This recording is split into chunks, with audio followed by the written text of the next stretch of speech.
Just setting up the live stream. Bear with me.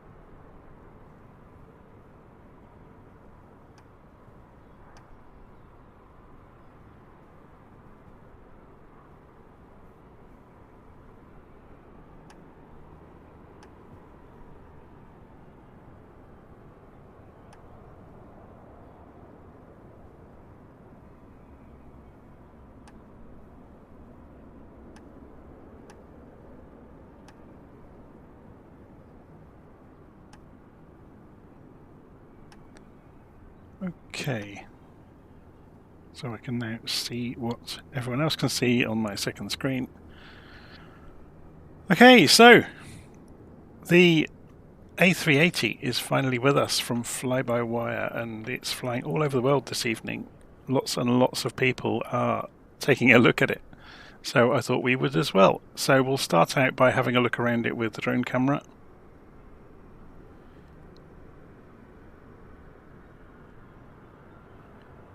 You can see it's absolutely enormous.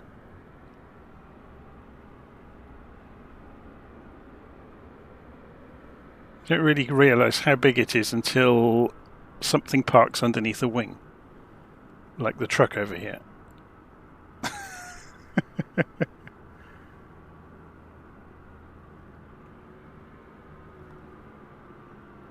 So if we come in at eye level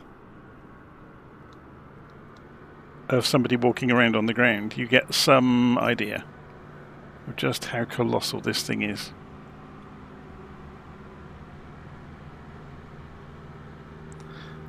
So I remember the first time I saw one of these, I was waiting at Heathrow to go on a trip with work, and it taxied past behind an A320, and it made the A320 look like a toy that had come out of a cardboard box.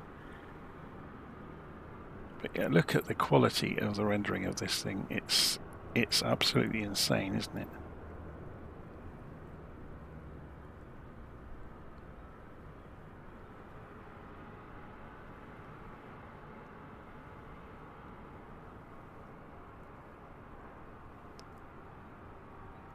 We're going to have a look around the main trucks. I've not actually looked around it properly yet with the camera. I've taken it for a couple of test flights. I took part in a group flight this evening with several other people. Look at these trucks with 6 wheels on them.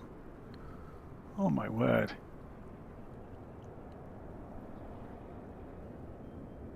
So yeah, I took part in a group flight this evening and used it as kind of a shakedown test more than anything, to learn my way around the airplane. And I figured out how to manually program flight plans. I figured out how to load in from Simbrief as well. So we're going to be using Simbrief this evening. I think we'll fly down to Sestri. So we'll go from Stansted down to Sestri. Should be good fun.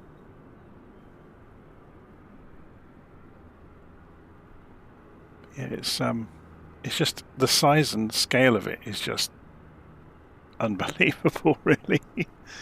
So if we scoot across underneath without breaking immersion, if we go into the cockpit in a moment, I'll open the door and then we can go in through the doorway, can't we? So if we go and press the insert key and go and turn the tablet on in the cockpit, they're called the greasy finger marks. The tablet needs a clean, doesn't it?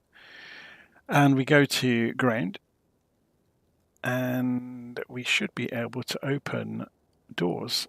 Door forward. Okay, I'm stood outside the wrong door. Should have come to this one.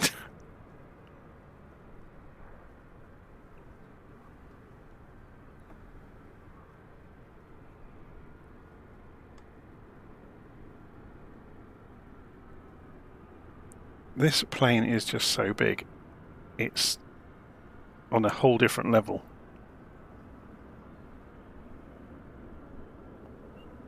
I mean, look at this modelling, it's just madness, isn't it? So we're now upstairs in business class, I guess, or first class, whichever you want to call it. I mean, it's just absolutely bonkers. The whole thing is. I'd love to go on one of these on a trip. It would be brilliant, wouldn't it? So I guess that was first class, this is business class then. And then we carry on further down the aircraft. And there's more of this. And there's a spiral staircase. Oh, my drone camera skill's going to be good enough to do this. Just about. Look how many rows of seats across each row there are. That's mad, isn't it?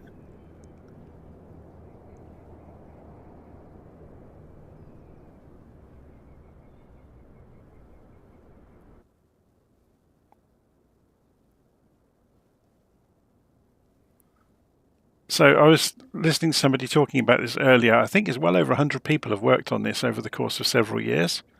So it just shows that, you know, the community around Flight Simulator is absolutely bonkers.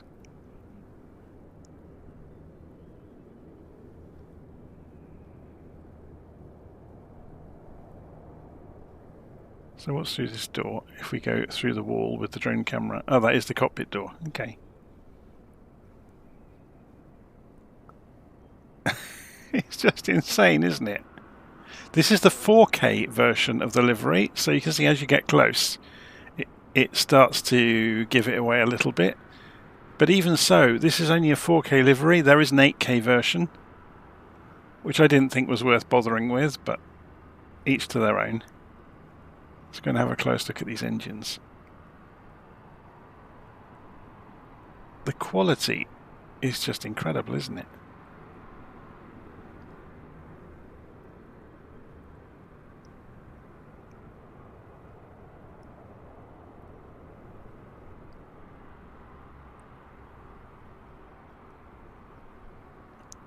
So someone's asking, is it available for Xbox? I very much doubt it, because it's an add-on in the community folder. And I know Fly-by-Wire have had run-ins in the past with Microsoft about licensing, or with Asobo then, about, you know, the licensing requirements to put things in the marketplace. There was a version of the Fly-by-Wire A380 in the marketplace once upon a time. And it didn't stay there for very long because there were licensing issues. I think Microsoft, or either Microsoft or Asobo, have to, because it's a commercial product, they have to demand particular licenses are used to protect products that are in the marketplace. And as far as I understand, the developers at Fly-by-Wire, or the team, didn't like it. So that's why it's not there anymore. Okay, so this is the A380. It's a beast, isn't it? It's monstrous. It's only once you see the people on the ground near it, you realise just how big it is.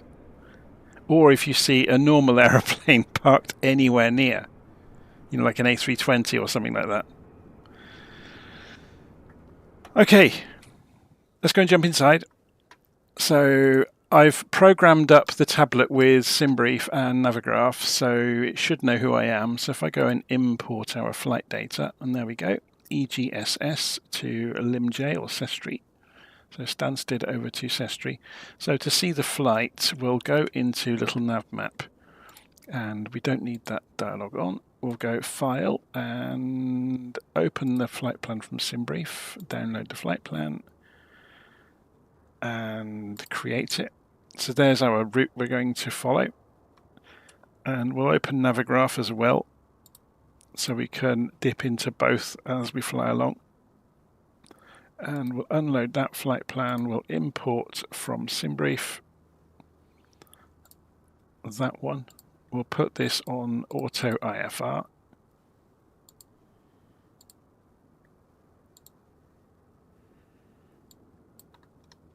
And then we can see the standard instrument departure, for example. So we're taking off runway 22 out of Stansted, going out towards Clacton. We'll be using the guidance systems all the way, so we'll have a play with all those different things. So we can come in here and have a look. So they've put the OFP in here. The ground system is pretty cool, isn't it? So we'll do this a little bit out of order. We'll go and load the passengers instantly. So that pulls the numbers from Simbrief, and then we can begin boarding and make it happen, so we get all the people on board. We can do the same with the fuel. So I think if we just click the button here, it will put the appropriate fuel in for the flight. Obviously, this plane can fly 3/4 of the way around the world, and a little trip down to Sestri isn't going to make it break a sweat. So, but we can check this. So we've got 35,100 kilograms of fuel on board. If we go and have a look on the fuel, block fuel 35,062. Okay, so it pretty much adds up.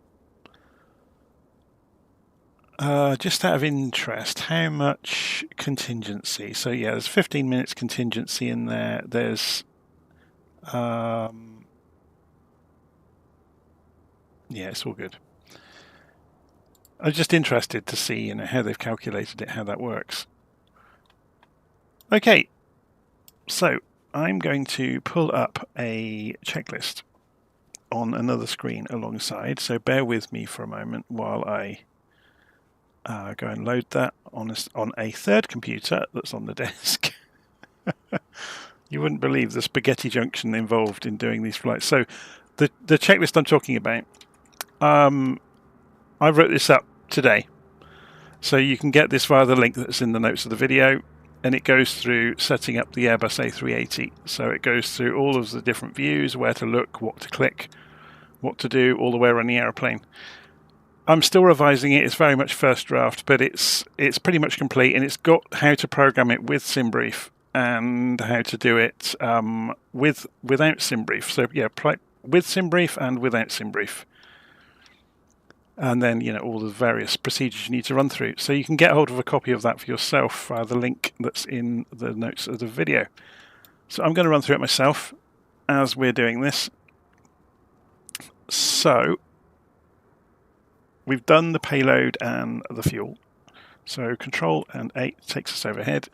We're going to go and press the battery buttons in, even though they're not lit up yet. That will become obvious as soon as we go external on. They would say off if they were not on before you went to external power. So we can go and put the strobes to auto and the nav lights to on, and put the master switch for the APU on, and then start the APU. So you will see the various screens are booting up around the cockpit. There's a very, very different system here than the A320s. Yeah, we'll get to that when we're flying. We'll go and have a nose around everything. And obviously the MCDU is not really an MCDU anymore. It's an integrated system, and it's actually kind of awesome. But yeah, we'll have a dig around that in a minute. So we're just waiting for the APU to come up, and you can see it's showing here on the screen. So while we're waiting for that, let's go back overhead, and we'll go and put the crew supply on. And we'll go and arm the emergency exit lights and put the no smoking signs to auto. Or the no mobile signs, as they are these days, I should say. And we can put the seatbelts on auto as well while we're here. It won't really hurt for our little test flight. We can go further overhead and go and start the ADIRS system aligning.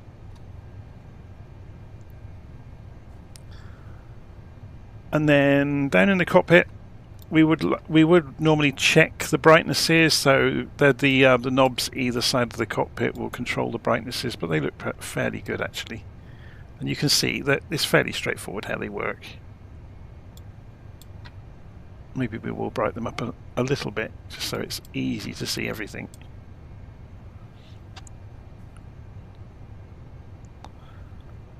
Okay, so we've already imported the flight data on the tablet, so now we can go over to the guidance system over here, and we can go into init, and you will notice we can do a company flight plan request, but I think you need to put the from and to in first. If we click this, oh, it is doing it. Uplink insert in progress. So we just wait for this to go away. So it's busy downloading the flight plan from the airline servers, or Simbrief. And now it says received company flight plan. So if we go and click on that, we can then insert it. and that pulls our information in from Simbrief in one go, which is rather handy. And if we go and look in the flight plan page now, you can see there's all of our legs. That we'll come back to that and have a look in a minute, because you can see there's a discontinuity. It hasn't got the standard instrument departure on it yet, it's just got the routing. So that was the... You notice when you look on the init page, you've got several sub-pages that are linked to down here. The nice thing about this system is if you click in a field, you can use the keyboard to type. You don't have to use this keyboard. But interestingly, and I love this, in the aeroplane you've got the... Oh, that's the footrests that we've just clicked there. What I want to pull out is this. Is it going to let us, or do you have to put the footprint? I'm not sure quite where all the click spots are yet.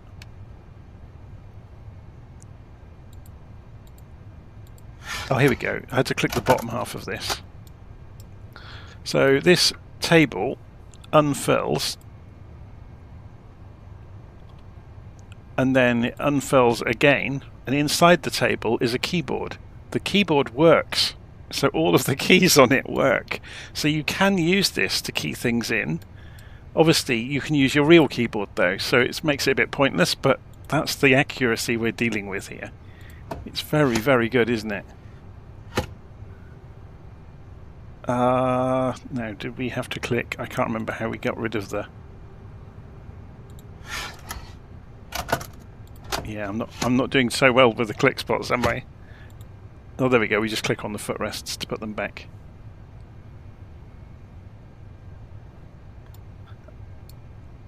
So you can get this via the FlyByWire installer app. I just see people asking where do you get it from. So if you go into, I don't know if I've got a link for it, the FlyByWire installer application, which is where you get the A320 from, it now appears in there. The A380X is available. So that's where it's installed from. Okay, so we've got our basics of our route, and we did the fuel data should all have come in from Simbrief, and it hasn't. So let's go. That's interesting that it hasn't actually.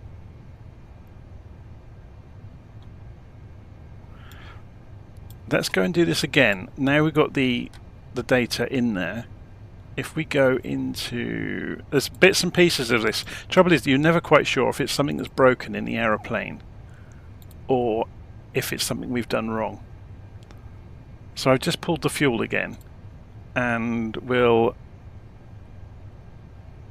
already pulled the passengers. Just wondering why the numbers aren't already in here. They should be really, but it doesn't really matter too much. It's just, you know, if you want to do things absolutely by the book, you need to go and fill all these numbers in, and it will obviously make the aircraft behave a lot more accurately. It's interesting that it hasn't pulled that in. It should have done. Anyway, what we're going to go and do is have a look around. So the init pages are basically done. If we go to flight plan and go and select Stansted. Now let's go and look on our flight plan in Navigraph and see what we actually had. So we've got the Clacton 2E off of runway 22. So we want to do the departure from Stansted. So runway 22, Clacton 2E, and there is no transition. So we show the temporary flight plan, and that shows you what it's going to do, and then we can insert it, and that becomes part of our flight plan now. And then we can scroll up and down through the flight plan, having a look at it. So we can see there's Lim J, so we want to go and do the arrival into Lim J, so we'll select it, then select arrival, and it will come up asking the same kind of details. So we want to do the VOG 1N, VOG transition, runway 28. So runway 28. No, can we get away with 28? That isn't listed here, is it? So let's go and choose it. So if we were going to go and do that one,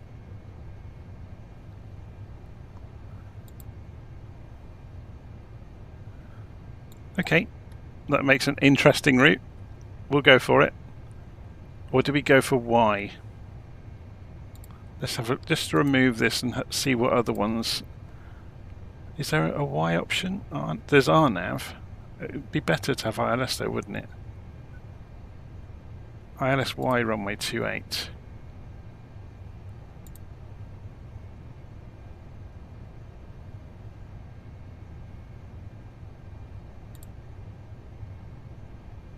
It's better.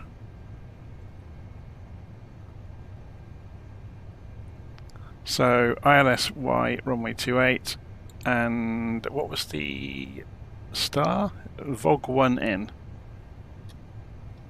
Oops, you have to actually drag this then.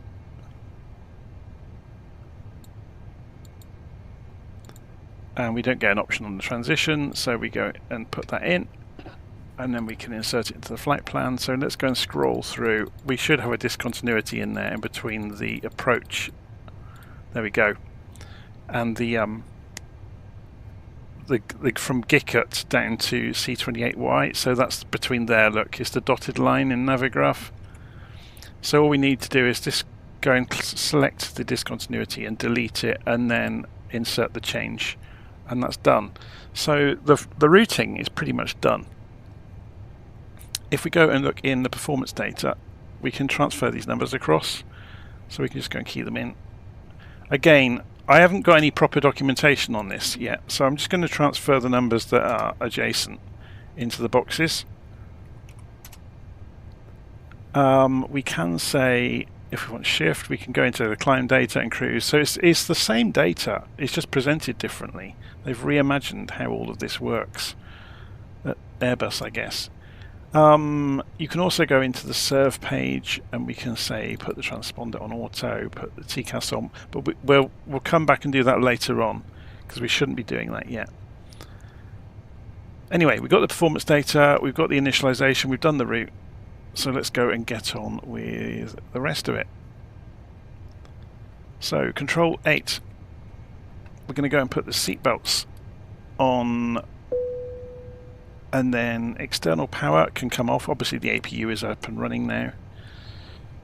So external power comes off. And we can push back. So I'm just going to press... Actually, no, let's try the version of this in the tablet and see how it works. So there's the pushback tool. So we can turn the pushback system on. We've got the parking brake on at the moment. We can call the tug. You can see the tug is moving out to the aircraft.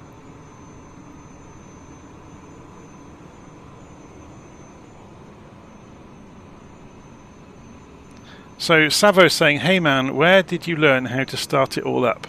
I've flown so many different airplanes in the simulator. I basically cribbed from everything I know. I've got the door open on the side of the airplane, by the way. Oh, sorry. I better go and close that door. It was... Oh, are we allowed? Door forward. What? Oh, well, the tug is in operation. We can't do that. We'll have to close it in a moment. So, let's go and get the pushback done first. That's interesting. I'd not noticed that before. So we're going to go backwards. And we're going to take the parking brake off. And we want... Yeah, I think this is a bit bugged. Oh, it might be that the controller is giving it false readings. So if we go and look outside, you can see the airplane's being pushed back. We'll close the door in a moment. I'd forgotten we opened the door when we were looking around. We can change the speed of the pushback.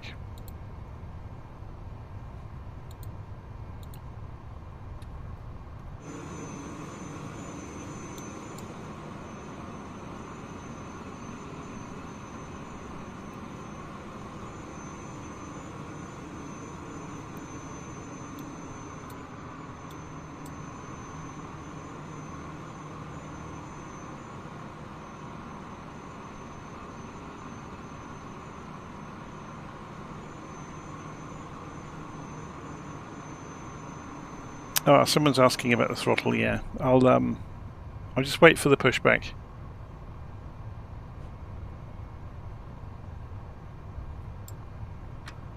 And let's go and set this as well while we're doing this. May as well.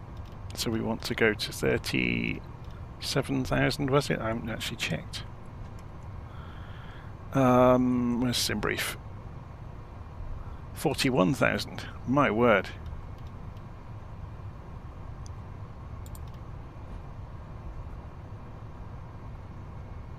So is it saying, what's it saying about the nose wheel steering disconnected, seatbelts, APU available? So let's go and stop the pushback. Stop! Disconnect the tug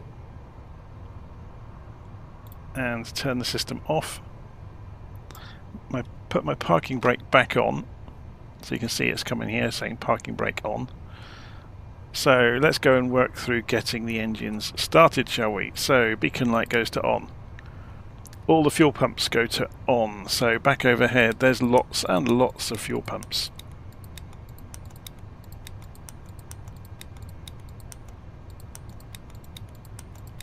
So we go and turn all the fuel pumps on.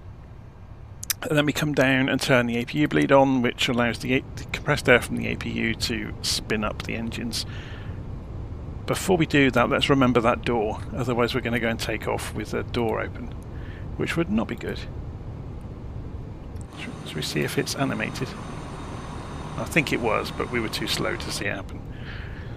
We'll put that back on that screen for the moment. So we've put the APU bleed on. So then overhead, you need to go and put the engine start. Ignition is overhead in the A380, it's not down by the quadrant. So someone was asking about calibrating the throttles. It's really easy. It's the same as the FlyByWire A320. You come down into the cog, you go to, is it Sim Options? And then, yeah, you've got to calibrate detents. So you can select each detent that you want to calibrate, move your throttles around, and then set them, yeah, at each detent. So it's as quick as that, and then just save and apply. I'm not obviously going to redo it because I've already done it. So I just made sure in my throttle configuration in the sim that I straight lined them so there's no curves involved. So yeah, so I've got throttles working in the climb detents there, flex and toga. It's all neat and tidy. Okay, so we've got the ignition system on, so we can start the engines. Now, I don't know how accurate this is, but you can see the engines are coming up here. What we can do though is go for all of them at once, and it doesn't seem to hurt it. So you can see the numbers are all coming alive.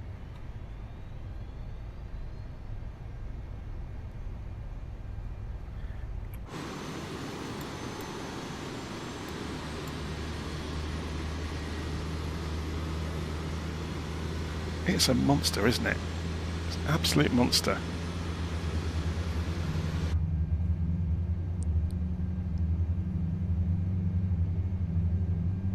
So we'll just sit and watch the numbers coming up for the engines for a moment. As soon as the engines are up and running, we can go and turn the APU bleed off and the APU off, but we'll wait for that to happen. So it does seem to be automated in terms of even if you switch all of them on, they come in one at a time.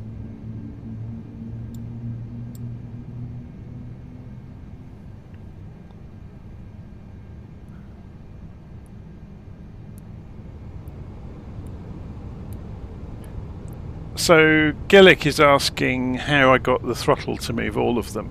I mapped the left throttle of the quadrant to engines 1 and 2 and the right throttle to engines 3 and 4 in the control profile. Okay, so engines are up and running. So we've got the status screens have come up for all of the systems, so we can see if we move controls around, you can see the deflection, you can see that happening, look, of pitch trim and ailerons. Look how many ailerons it's got. And if we go for flaps. You can actually hear them moving. It's got such a smooth wing shape, it's difficult to see the flaps travel. You can see they are still moving, look. Very cool. Okay, so engines are up and running, so we can go and turn off the APU bleed and the APU. And we can go into the serve button down here and do what we were talking about earlier. Go and put transponder on, go and put TCAS on.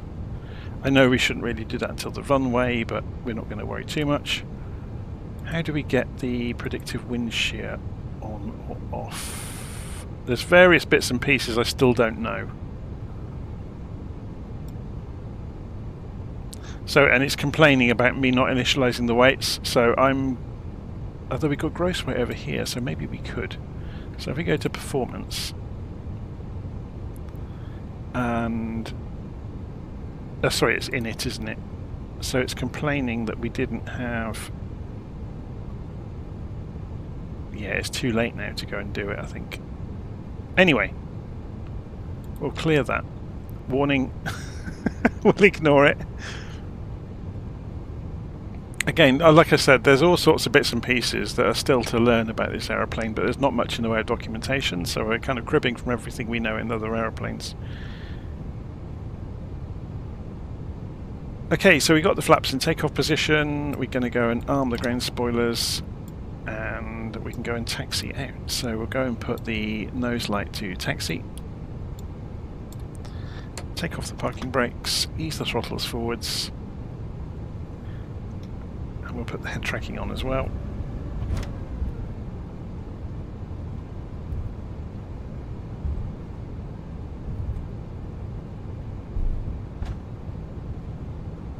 So you can see there's our departure, runway 22.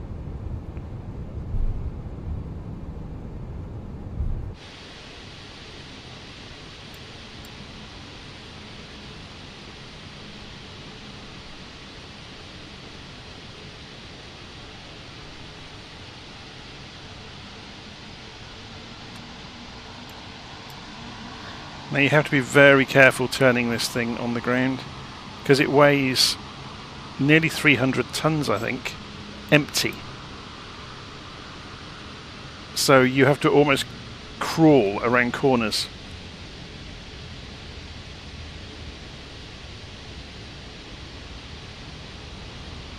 Look at the flex on the wings.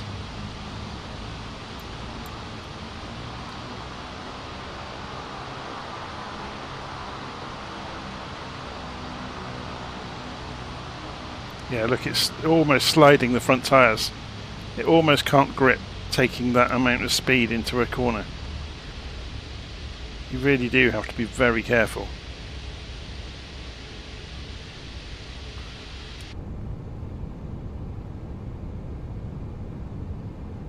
Yeah, I haven't figured out what the taxi button does yet either. I'm not sure if it's even operable.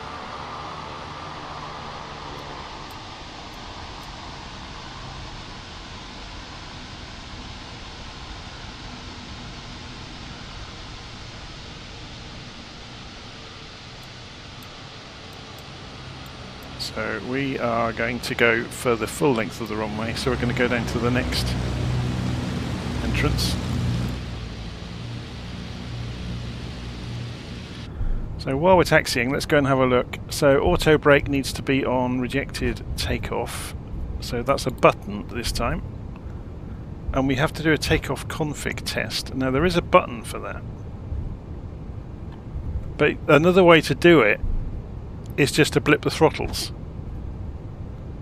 So if I sit here with the brakes on for a moment,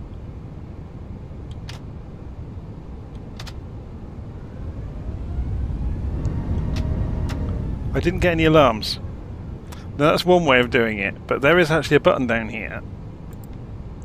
It says takeoff config, but I don't know what it does. Oh, it's saying ignition is still on. That's my bad. Not reading my own instructions properly.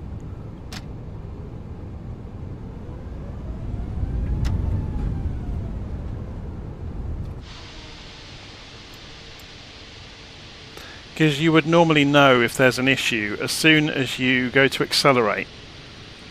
The aeroplane will check everything anyway, and you'll get a warning if you haven't done something that's required.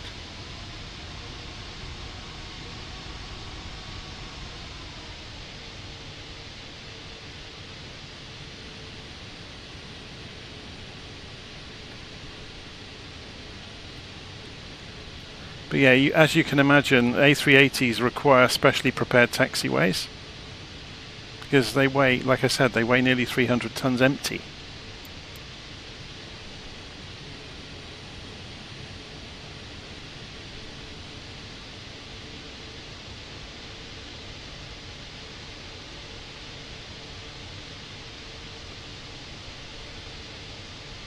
It's gone very misty, hasn't it? I'm tempted to change the weather, but I kind of like using live weather because it makes it more interesting.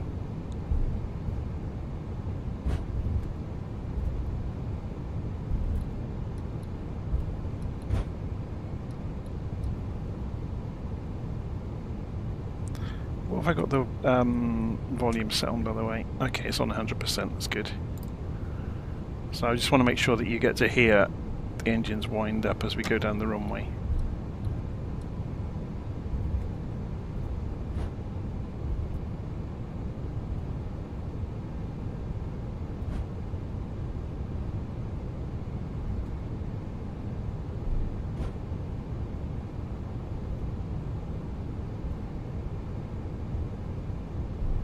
Let's get it fairly straight on the runway.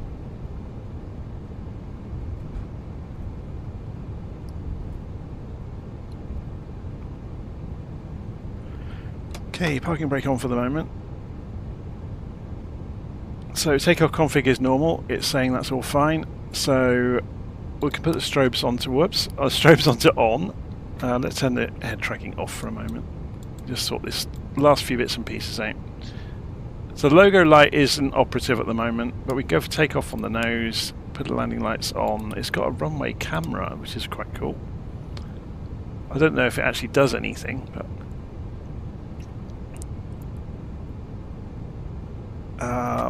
we got the rejected takeoff button on. We got we did the strobes, didn't we? Yes. Okay. So let's see how we go. Now, this is interesting. Look, it's showing. I'm gonna increase the speed on this to 200. This would point towards there being a discontinuity if you can't go managed heading. So let's go and look at the flight plan and skip through it.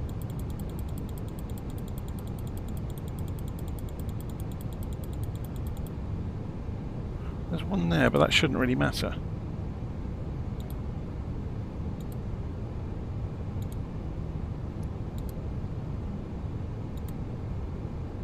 No. That's the second flight plan, isn't it? So if we go to the top, it should... Okay, let's see what happens.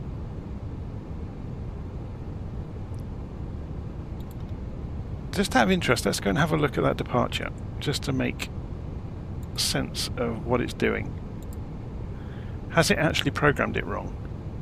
So it's an immediate left turn from takeoff. Okay. So flight directors can come on. We can't arm the rest of it until we switch the rest of the aeroplane on. We're going to go straight for 41,000 feet. So parking brake off. Let's see what happens.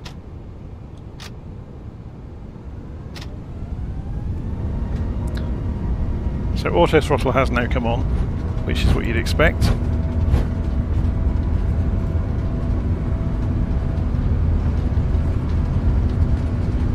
Let's monitor. This mist is getting worse, isn't it, by the minute? Running over the cat's eyes with the nose wheel.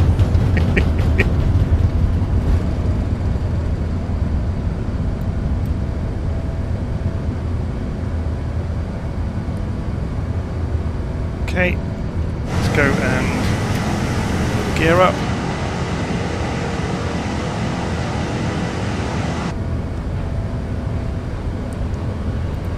And yeah, it's gone to manage mode now.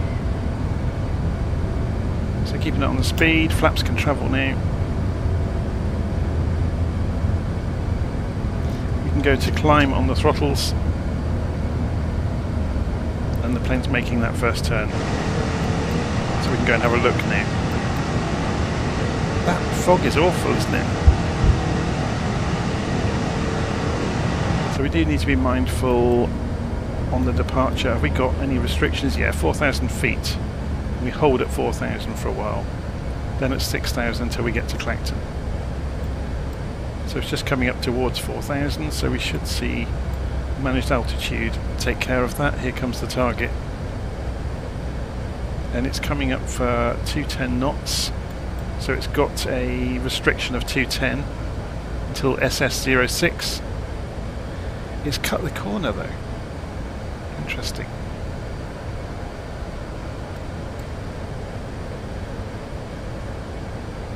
And there goes the flight director. It's made a bit of a hash of that, hasn't it? But again, this is alpha. This is, you know, an early release of this aeroplane. So if we go and have a look at what that's doing here, it came out of the turn far too sharp. But that could have been my fault with not engaging the autopilot quickly enough. So we don't need the ground spoilers anymore. But it's correcting itself, look, it's getting back onto track, which is good. So it's gone up to 250 knots, 4,000 feet. What's the transition? Is it 6,000 around here? Yes. So we stay on. We didn't calibrate the altimeter, did we? Whoops. Too busy talking again. It's on the checklist, I just didn't do it.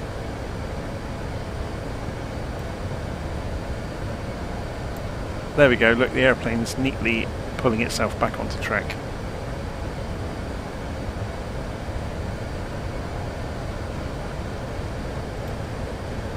It's a different beast though, isn't it, to the rest of the Airbuses? It's a lot. This is awesome.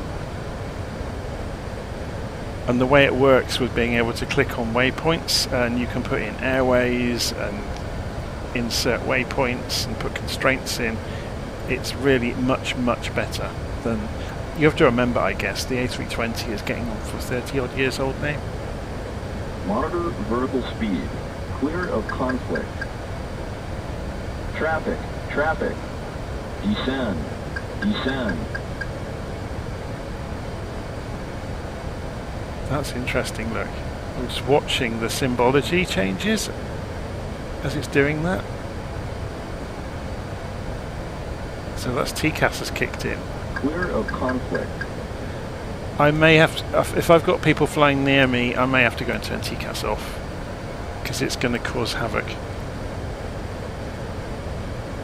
So we'd have to go into serve and go put TCAS on standby, which is a shame. Yeah, now it's warning me that I haven't got TCAS on. But the trouble is, if people fly near me, TCAS is going to react to them.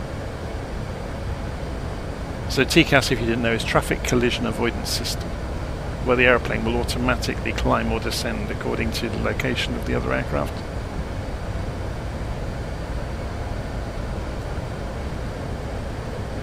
So yeah, I was quite shocked when I looked in this that there's no checklist in the aeroplane yet. I haven't looked, to be honest, in the community folder either. So if we go and look in the A380, yeah, there's no documentation in there either. So the written documentation I've done may be the only game in town for the moment, and there may be mistakes in it, remember. So I wouldn't, you know, don't get too attached to it. So this is what I was talking about. This is what I was following as I was getting the airplane ready. So it tells you, you know, where to look, what to press, what to do, and just steps you through functionally getting the airplane running. But I have no doubt that there are things that are wrong in it, things that are missing in it. So we are trundling out towards Clacton, which is about 15 miles out in front of us. We have got a restriction of 250 knots and 5,000. Well, we're coming up to 6,000. So if we go to the flight plan page, can see 6,000 feet we'll be at soon. So when we go through 6,000 feet, that's the transition altitude around here, we can go and set the QNH to standard. Get rid of the caution. The caution was because we turned TCAS off.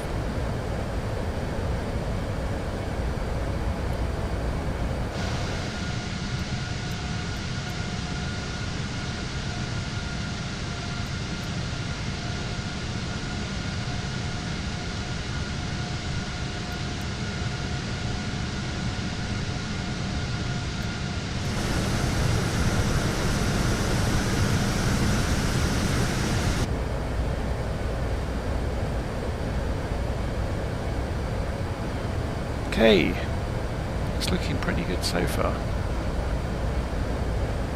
So yeah, here we go. Look, we're at 6,000 feet, or we've just gone through, and it's telling us about QNH. So let's go standard. And I think, yep, that's synchronized both sides. And then when we go through Clacton, we'll continue climbing, I guess. This is interesting though, because this says 6,000.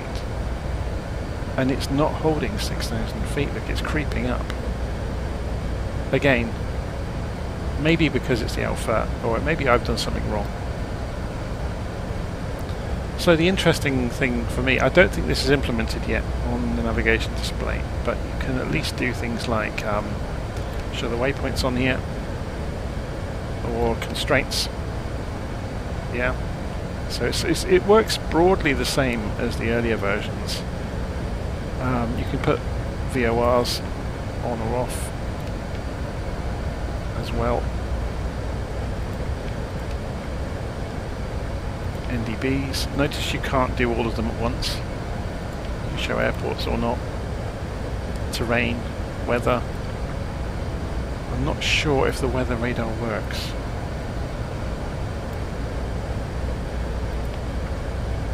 Or terrain, to be honest. I've not tried it. Don't know if there's anything over here we have to go and turn on. So weather is here. Yeah, I've not really played with any of this yet. The eCam screens all work. So if you go and press, I don't know, engine data, it comes up on the display here, like for example. Or the APU data, you get the APU, or the if you clear it, it will it go back to normal? Or just STS will give status.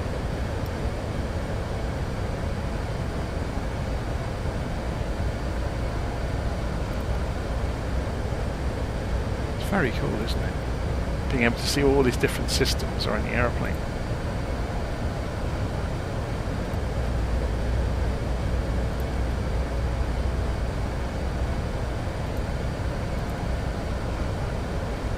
Clever.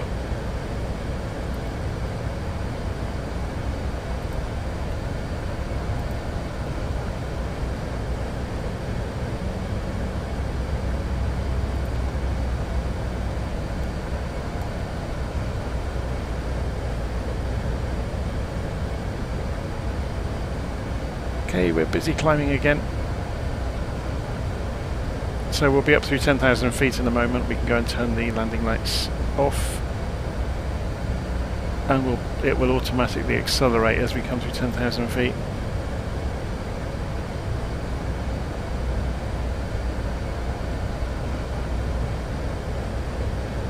So this appears to not be operative. There's a second backup attitude indicator, which is interesting.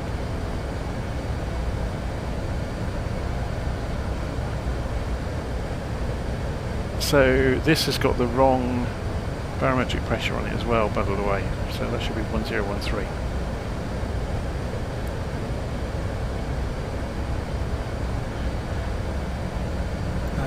Is there one over on the co-pilot side? No, there isn't.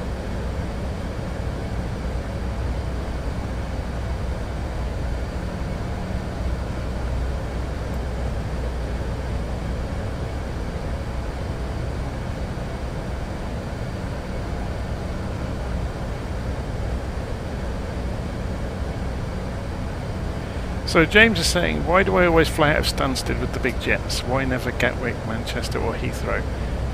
Because they're usually full of people. Stansted tends to be quieter. So if you've got the multiplayer on, Stansted tends to be a little bit quieter. That's the only reason. The big popular airports, it's like if you go to JFK, it's super busy all the time. Or LaGuardia. So we've just gone through 10,000 feet, so the lights can come off.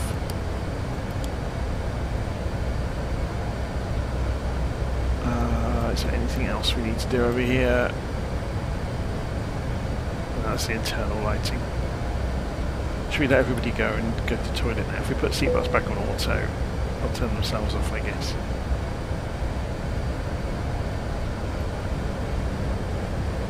And we're making our turn at Novna. Or Nonva even. Getting the words right.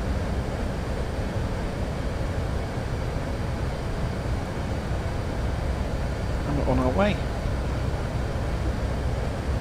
So rather than doing this managed to climb, should we do an open climb and see what happens? Let's see how quick it can get there. So we're doing an open climb now up to 41,000. I'm doing away with the rest of the flight plan predictions. Let's see how what this can do, basically.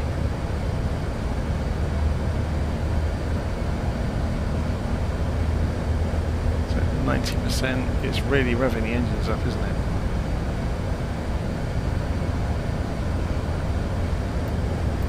So while it's doing that, so yeah, look at the climb rate, 6,068. Oh my word, 6,500 feet a minute. 6,000 feet is tailing off now. But that is going some, isn't it? That's some power.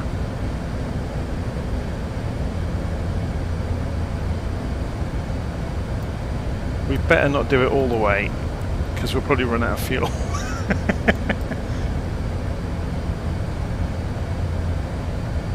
It's holding on to 6,000 feet now, mate. Oh my word.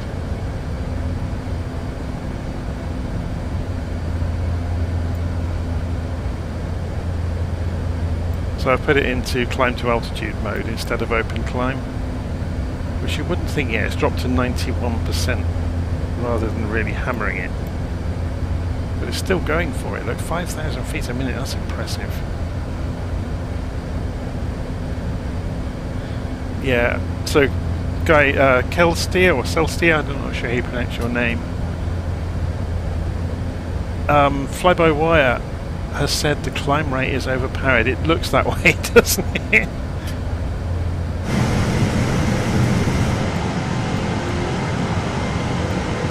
It's a gorgeous looking aeroplane.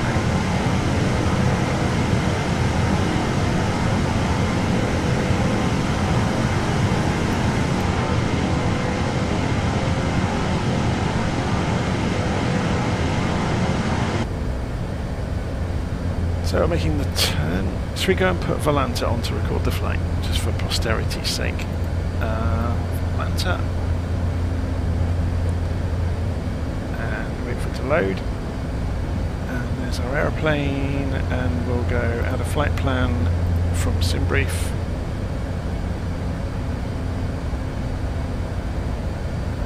And then if we go and connect to ourselves, why isn't it put a line on the chart?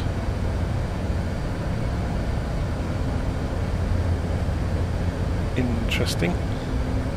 Oh, it's done it. It just took a while. So there's the flight plan. So we're flying out over the English Channel at the moment. So we go and have a look.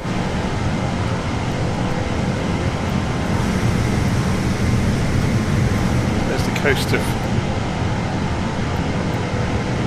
UK disappearing behind us.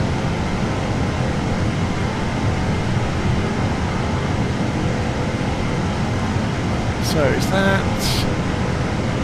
just trying to get my bearings of where that would be. Ramsgate.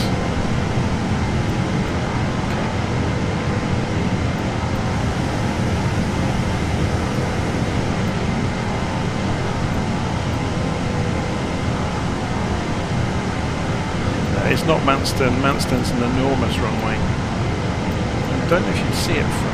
It's the other side, isn't it? Oh, it's further back, isn't it, Manston, I think. Is it even marked on here? Because the runways... They've been talking about reinstating it, haven't they? It's not on that map. I wonder if it's on LittleNavMap.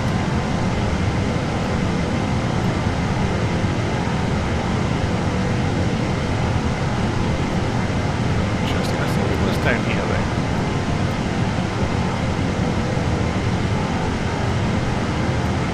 Anyway.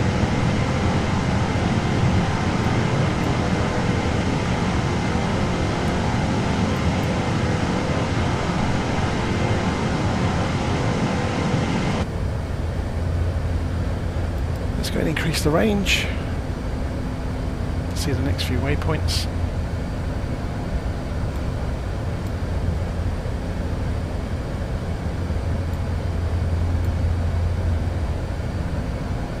So it's showing 11:47.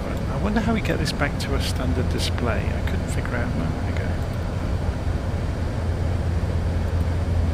Ah, you just select again until there's nothing highlighted and it gives you the overview, which gives you a summary of lots of systems at once. I've forgotten that. That's the trouble, I fly so many different airplanes in the sim, I forget how the different airplanes work.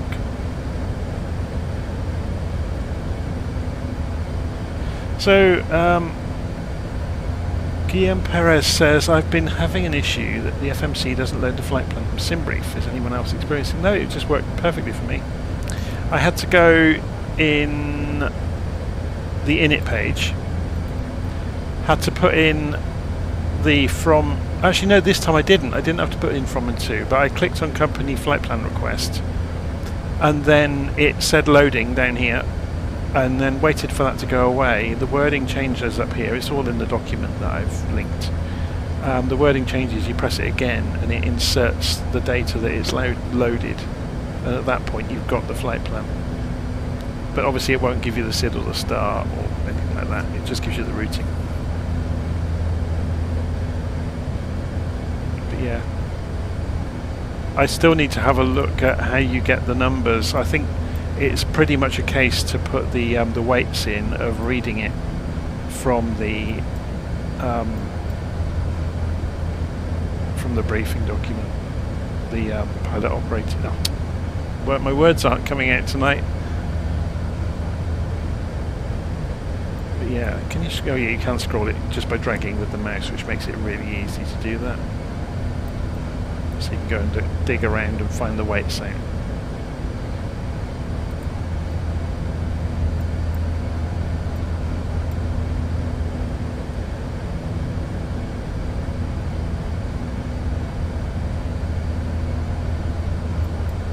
What do you mean the Pride livery? I don't understand what you're saying. It's just a fly-by-wire livery, that's all. What's the problem? I don't see a problem with putting a rainbow on the tail.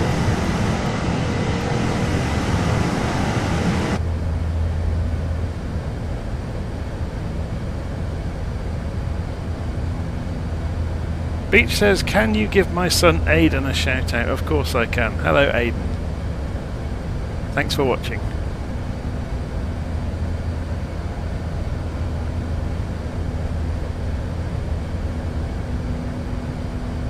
Okay, we've climbed to altitude really quickly, haven't we?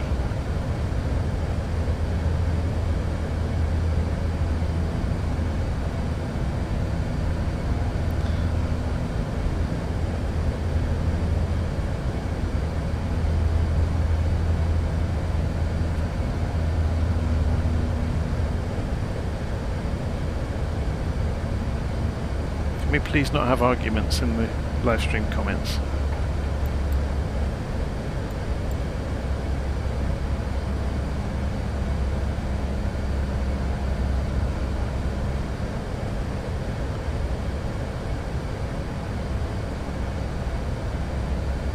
Okay, I'm going to have to step in.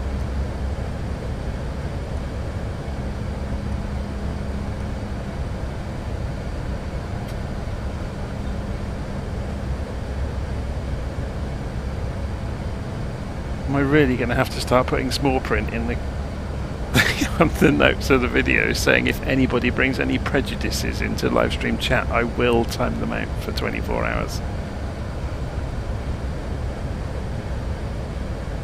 I have no problem doing that.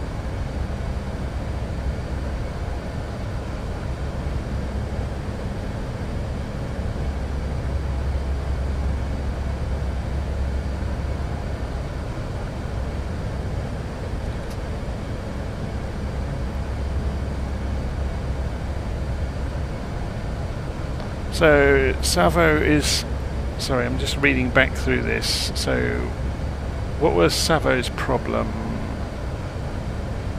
Oh, the 738. I put VNav on to climb to altitude and set the speeds, etc. But it doesn't like to actually achieve what I put in. It decides to either stall or max throttle. The most common problem people have with VNav is they haven't gone and put the wind data in. So the airplane is wrong, but a lot of airplanes VNav doesn't work very reliably, so I wouldn't get too stressed out about VNav not working correctly. You can always go to speed mode or vertical speed mode to climb. Yeah, so CJM saying that I left him for dust in the climb. Someone else in the live stream comments said that it's a known issue with this early release, that they think there's too much, the aeroplane has too much power basically. So I've covered this previously in the live stream. Someone's asking where you get the aeroplane from. It's available from the FlyByWire installer. So you download the FlyByWire installer and the A380X is in there. It's version 0.12. I'm using the 4K version. There is an 8K version. I can't see the point, but to each their own.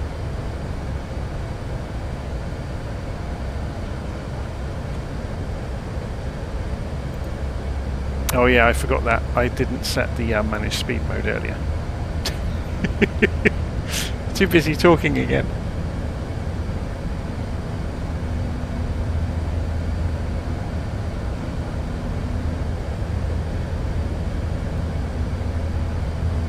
That would explain why we were able to climb so steeply as well, actually, because it's going to go for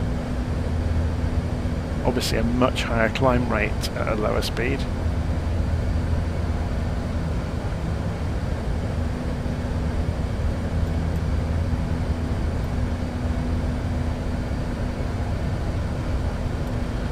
But yeah, this is fascinating, this new system. It's very different.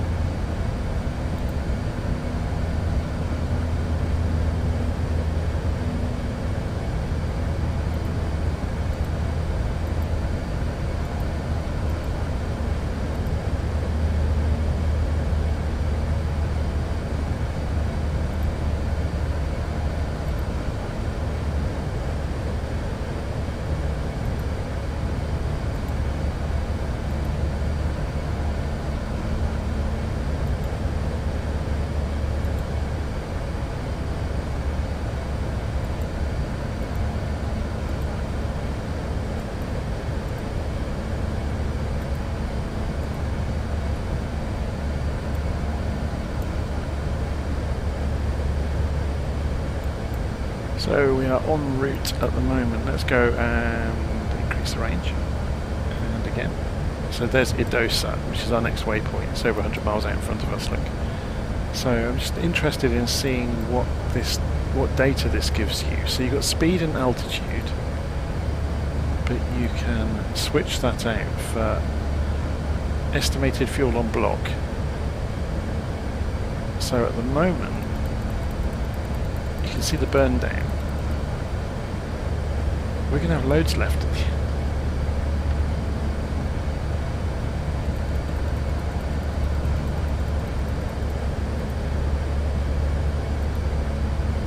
I didn't go and fetch the winds, did I?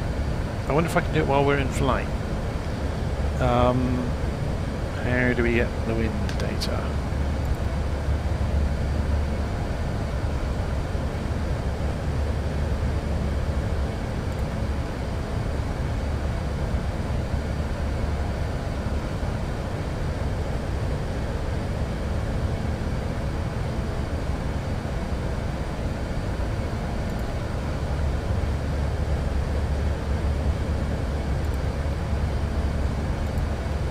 Okay, so the ATC com doesn't exist yet, or it's in development, I guess.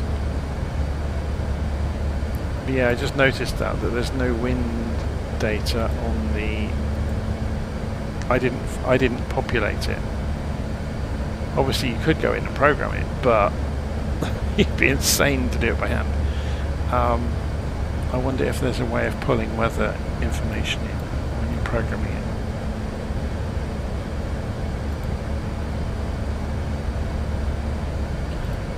Can we get it from here?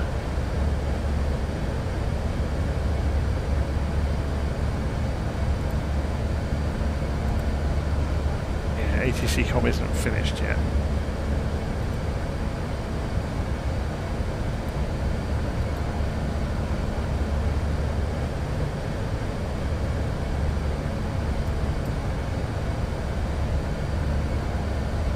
When is the next leg of the round the world tour? I have no idea. I've been so busy recently. I've been working on a big project at work and haven't had much time to do flying. I've also been messing around with a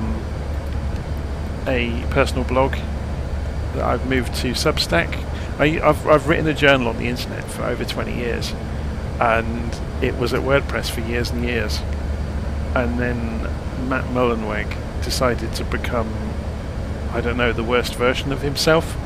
That's the guy that owns Automatic, that make WordPress. And so I migrated my blog off to somewhere else. So I've been busy doing that as well the last couple of weeks.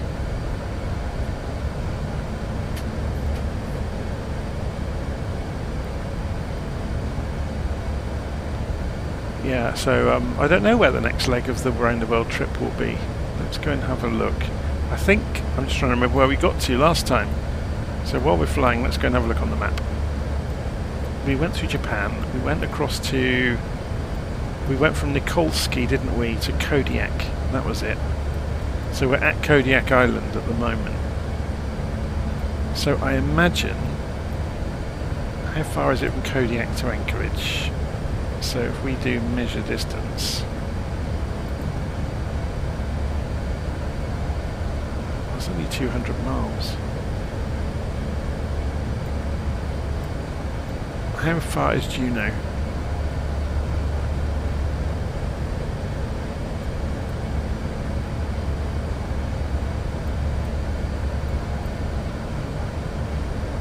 Where's Juneau?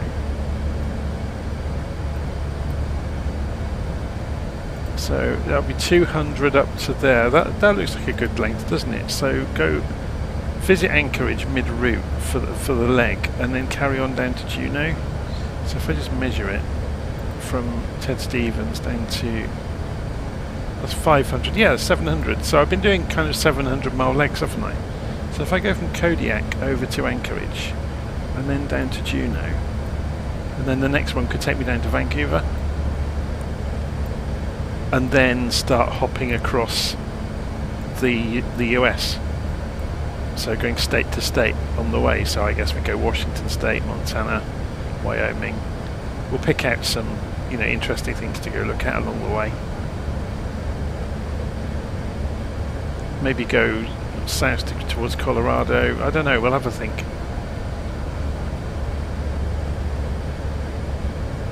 But the eventual aim will be to come up the eastern seaboard through New York, Nova Scotia, then out towards Greenland, Iceland, and the Faroe Islands, and back to home.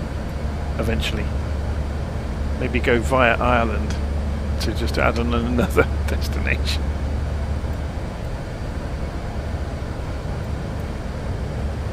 Okay, here we are on our route, following the plan in the A380, version 0.12 of the A380. But yeah, I've got the scenery for Juneau. I can also get hold of the scenery for Ted Stevens, I guess.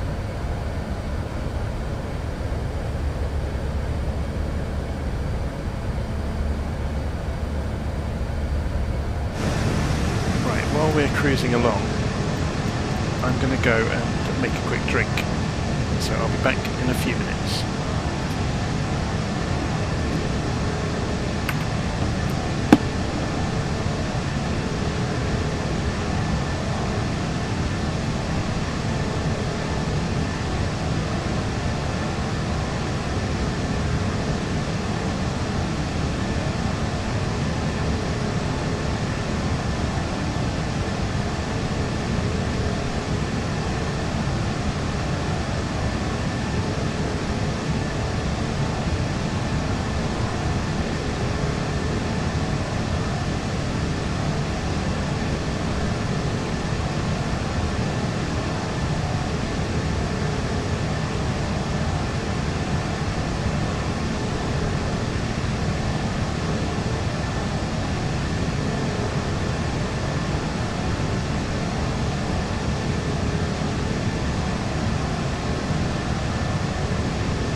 Okay, I'm back. And I have coffee.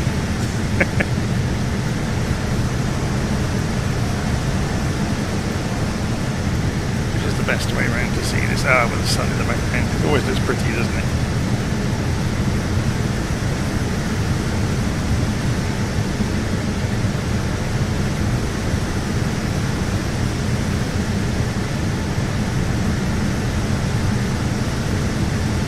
So, John says hello. Hi, John.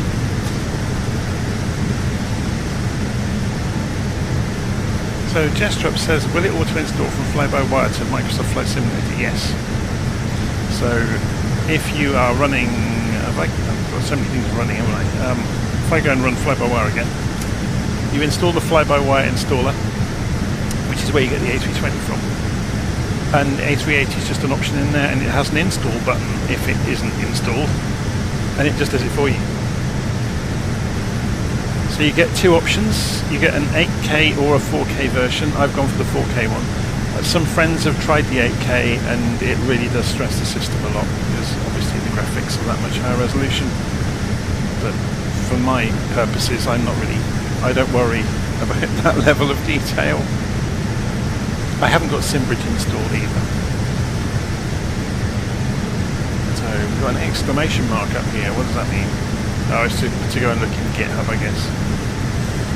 But yeah, there's the procedure that I've written up so far. Obviously, this will evolve. If you do buy a copy of the procedure,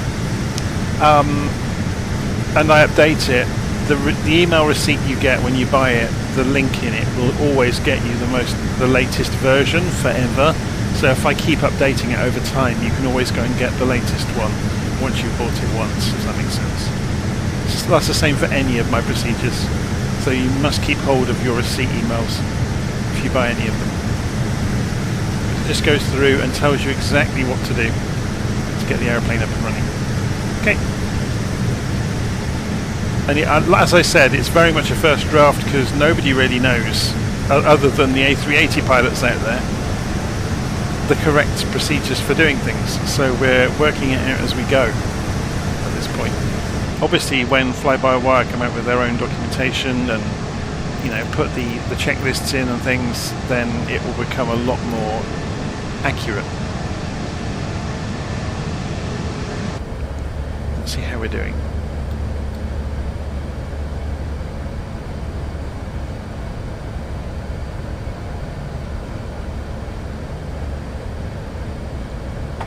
So we get gross weight over here, fuel on block.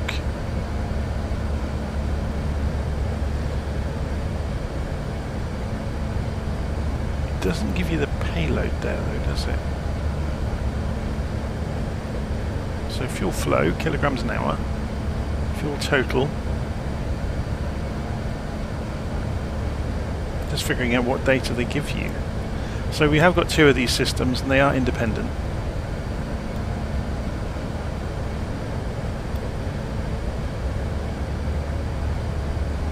So you could have, something completely different on the other side of the cockpit. Oh look, that's got... The mouse doesn't release from that until you get right over the other side. I'm really taken up with this tablet though. Oh, sorry, the table. I think this is fantastic. Being able to unfold it as a table and then unfold it again, which gives you the keyboard. He says, famous last words, as he doesn't manage to do it. There we go.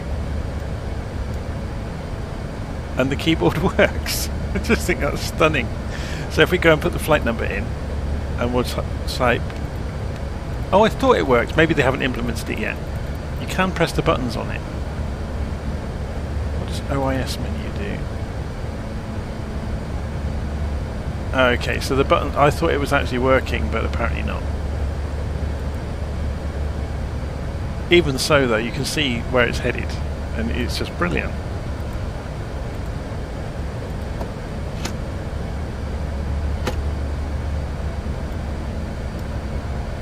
So if I just press enter on the keyboard, then the focus will come back out of there.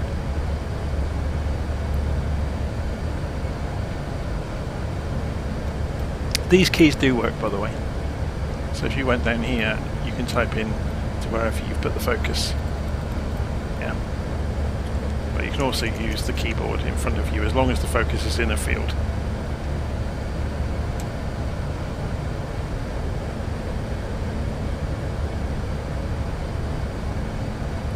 Ah, there's the wind. Company wind request. You can't do it in the air then. Or maybe it's not implemented yet. I wouldn't be surprised if it's not implemented yet. Or maybe you have to do it on the ground.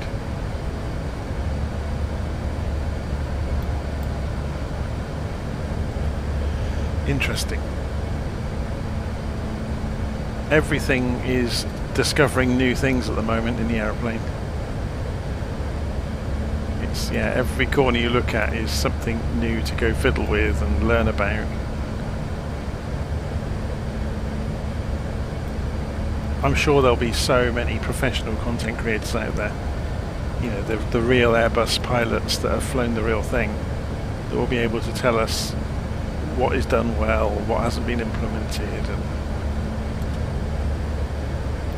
it's like even things like this display down here, look, where you can go and set your squawk and stuff like that. Although this isn't actually where you do it. You might in the real thing, look. So you can do that and it fills it in. But there's also the serve page in here where you get to do other things. And this has different sub pages as well. So you've got the nav aids here. So there's so many different places to do things. I presume this will populate when we get closer to the destination. We'll have to have a look.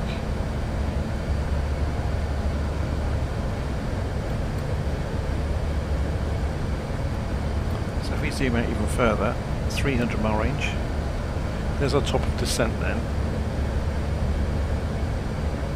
About 240 miles out in front of us. And we're charging along at just over 240 knots indicated. Mach 0.82.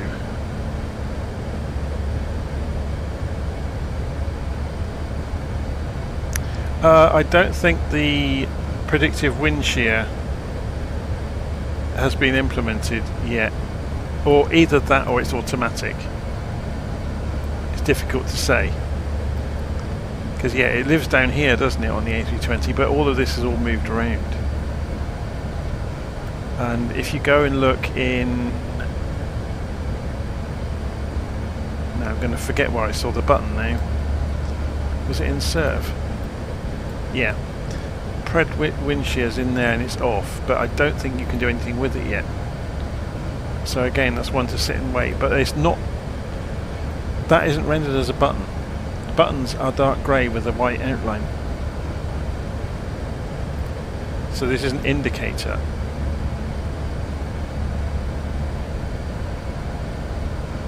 So whether there is a switch somewhere, I don't know. Again, it's like I said earlier, there's so much to learn about this.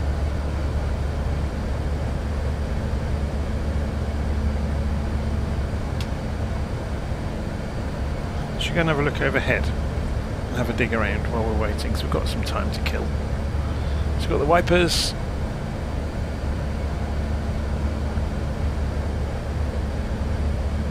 Entertainment system. Go and turn the movies off for everybody. Electrical. The air conditioning systems. So the engine starter, cabin pressurization, internal lights, signs, external lights, anti-ice.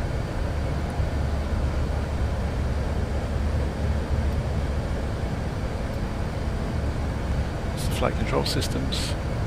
Fuel pumps, cross-feeding between the fuel tanks, the window heat set auto, and then you've got the inertial reference system up there. But yeah, I can't see any obvious switches for predictive wind shear up above, so they haven't moved it up there. Ah, you can turn keyboard on or off down here. Interesting. I wonder if that relates to the keyboard, the pull-out keyboard.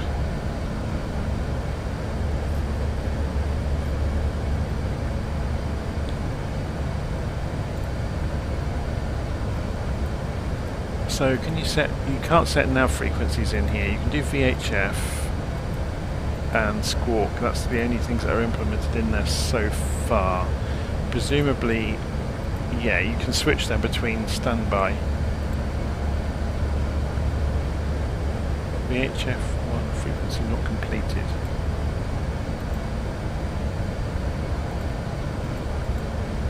So, okay, so you can key those in. You have to put the decimals in, by the look of it, or not. 110. No, you don't. You don't have to put decimals in. 0.5.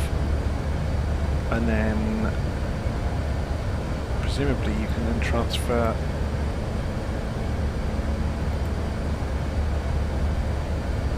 Okay, 118500. Let's put a number in the right range. That locks it in then, pressing the button, and then you can switch across. Okay, that's fairly straightforward. It's just different patterns of working, isn't it?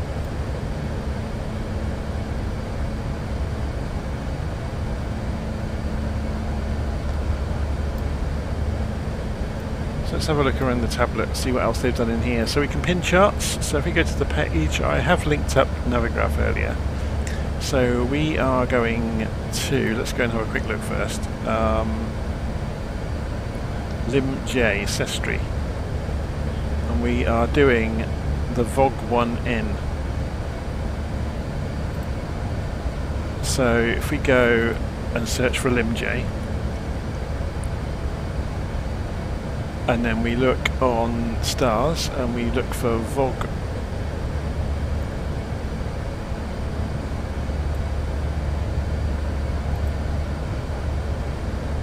It's VOG 3F. Is VOG 3G.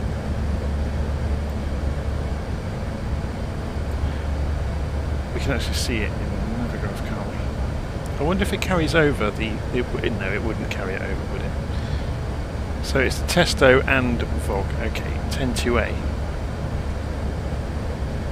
10-2A. Testo and VOG1. There we go.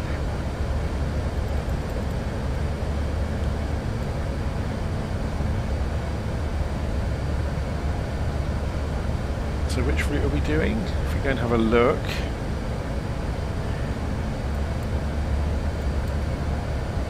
We're zooming along down the map. We're about halfway. So we're coming in from VOG towards Gen, then out to MJ414. So we're doing this leg here. And then cutting back here to Gicut, I think it was. And then coming back in. Yeah.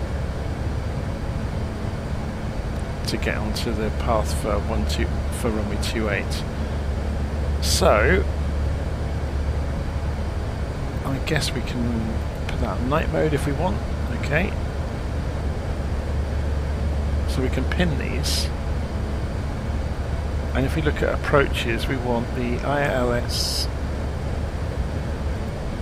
Y for 28, wasn't it?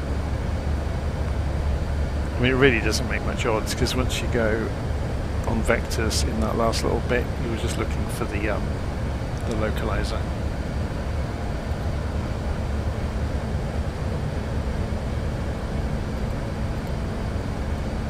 That's useful though, isn't it? Being able to pull up the charts.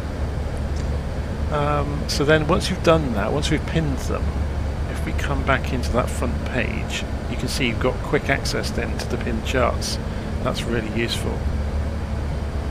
No active failures, so it is going to be modelling failures. That's really cool. Okay, so they're saying they haven't finished doing that yet. It does have some checklists in here, but they are very, very brief.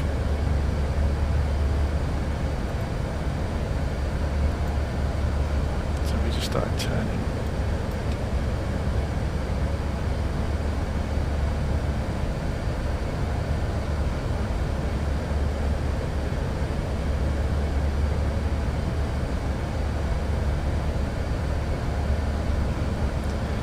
So, Arctic is saying, have you figured out how to get the taxiways to display on the screen and on the ground? You will, I think they haven't done it yet. When you look on the map, you will notice if you go to zoom, it will say please wait, and then not do anything. I think it would be that, oh, I say that, look, and it started working. It's not reliable, but you should be able to go to zoom and then actually see the airport close up.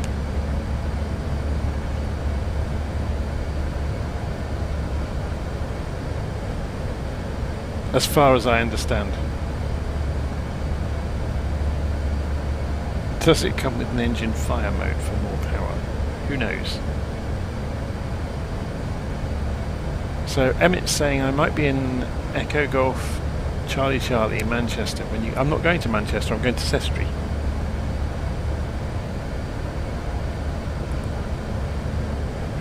Let me show you on the map. We're going down here on the coast of Italy.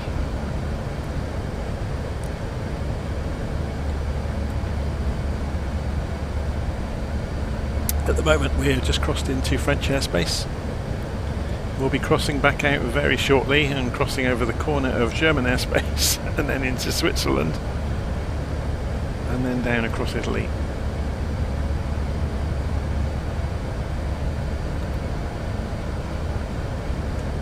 A monster of an aeroplane.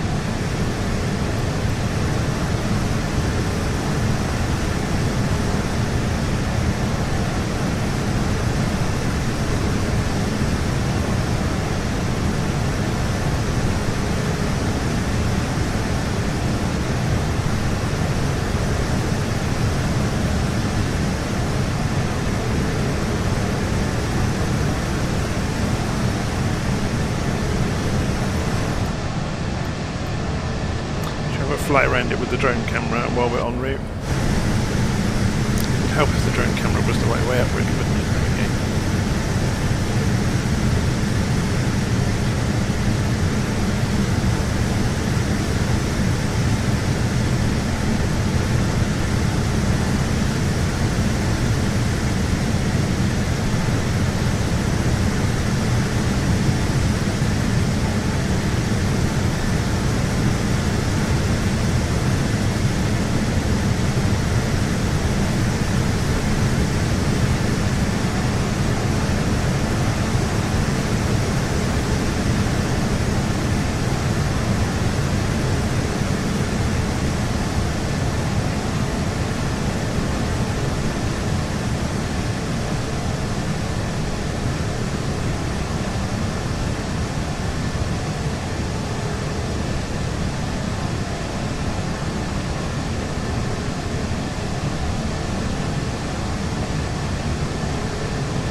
You have to go and zoom in a little bit on the drone camera to make it more like a human eye.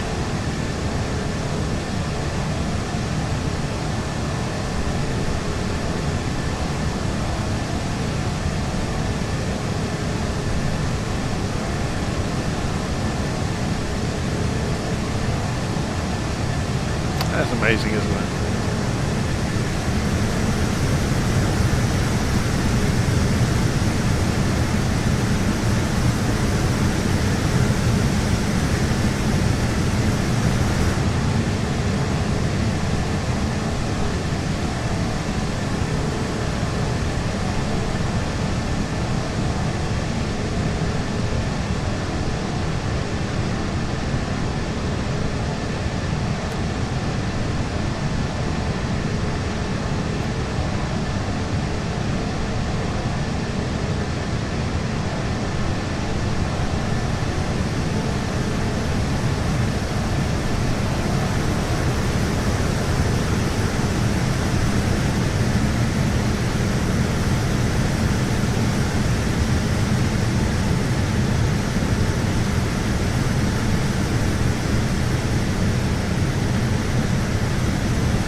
level back out on the navigation display.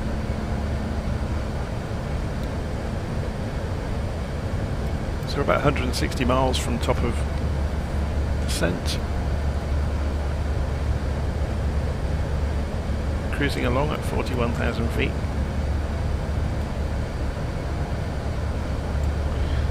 Should put the head tracking on for a bit of a laugh.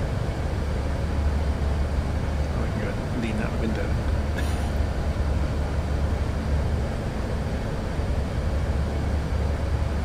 I wonder if they've modelled... Yeah, I think they probably have modelled the windows,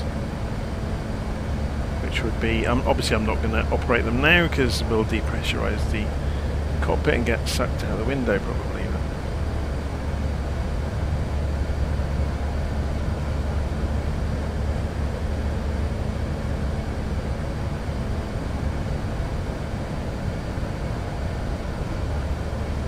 So what's the idea with this? Is that to stow things above? Because you can't move it down. Oh, it just isn't implemented. It's part of the shades, isn't it? But you can pull these down. Oh, awesome. So while it's bright outside, well, maybe you can do this somehow.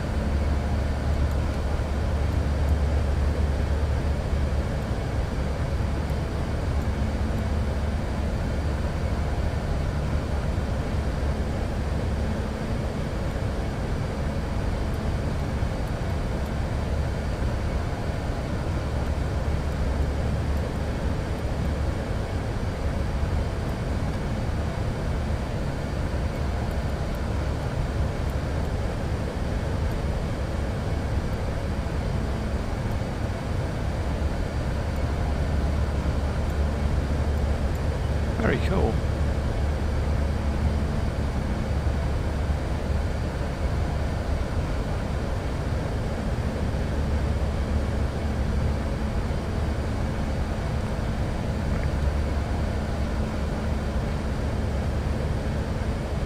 Should we go and have a hunt around the cabin for any Easter eggs they've left?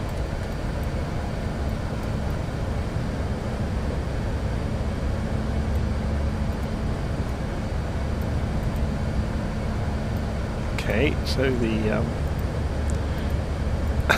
there's a lockbox here with CD-ROM written on it. Look, I wonder what that's all about.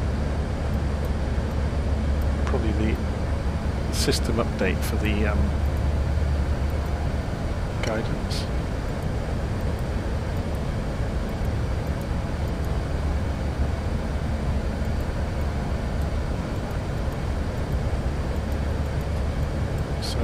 Do we have to, okay, we click on the handle. The lock doesn't do anything now. And that comes down out of the flight deck into the lower deck.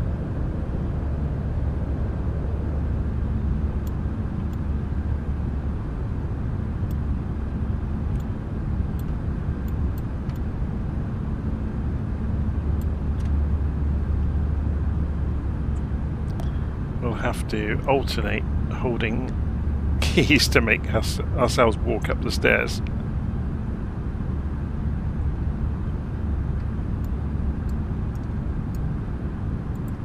They haven't done the toilet, have they? No. There's no structure there for it.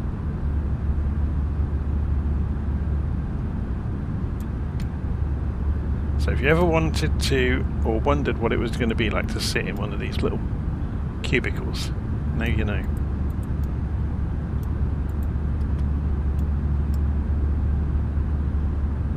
You get your own iPad, you get a gold button panel, you get your own telly.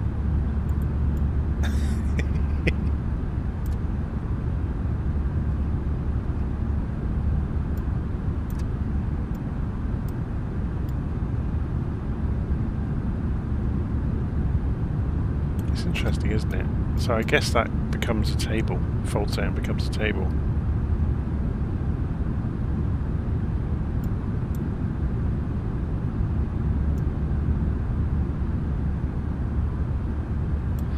There's several YouTube channels. I know.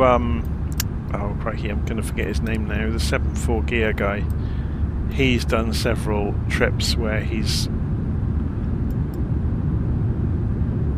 in a way, he's been relocating to a different aircraft, and he's been in business class or whatever. But there's several YouTube videos of people who travel around the world, who, you know, just try everything out on the flight and review it, and very honestly. And I find those super interesting because I've flown a fair bit with work in the past, so I know airports and aeroplanes and the way they work far better than I should because of that. Whoa, look at the mountains out there. So that's going to be, yeah, Switzerland. So looking out over the nose, you can see the Swiss Alps ahead of us.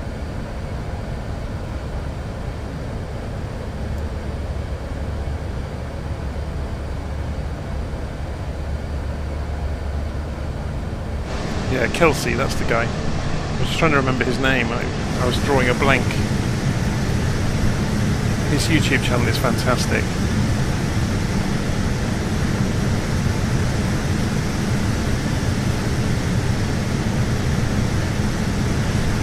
So Edmund's asking, does each livery get their own custom cabin? I don't know. This is the only livery. I've only installed the base aircraft. I haven't installed any liveries yet.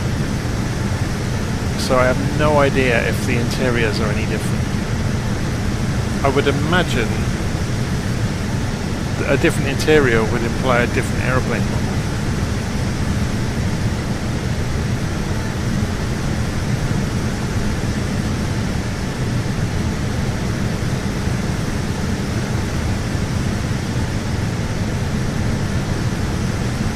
I wonder if the minibars then are anything like hotel minibars, where if you even breathe on anything you get charged for it.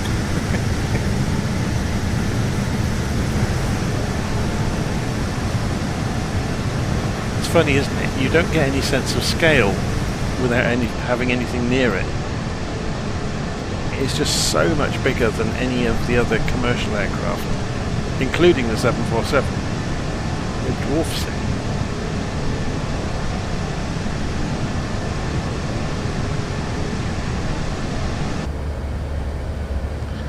We're getting closer, so let's go and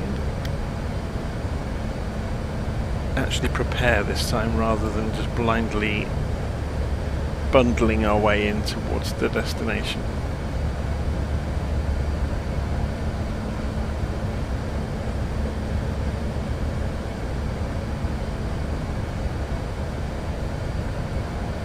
So about 100 miles out from the top of descent.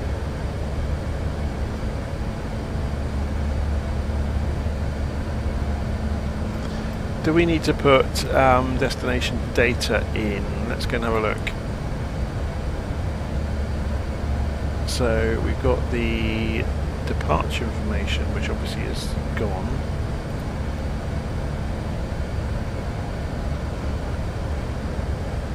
Cruise, descent, approach. Here we go. So we can put the wind and stuff on the ground in.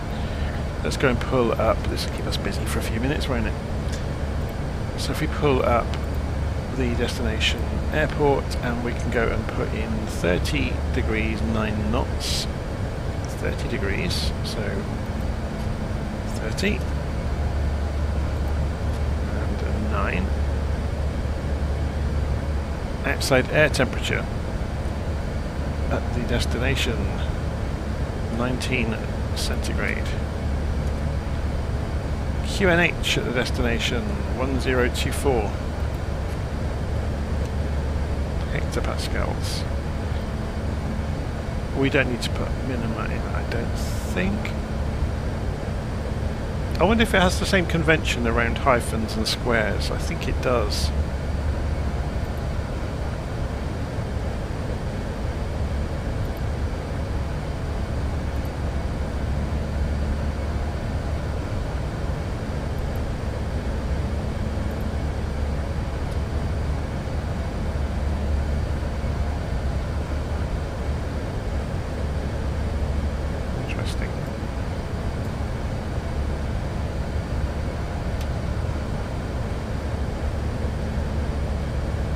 So James Cox says, I can assure you the minibar is free and the little half moon shapes under the TV is another pop-up full of Mac makeup for the ladies to use.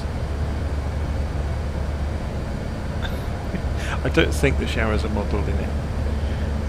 So James Hodson says, I'll be 60 on Monday. A schoolmate flies one of these things for British Airways, assuming he hasn't retired. They do seem to have the most senior, experienced pilots, don't they? The A380s. Whoa, look at these hills. Hills, mountains. It's the Swiss Alps. That mist really is setting in, isn't it?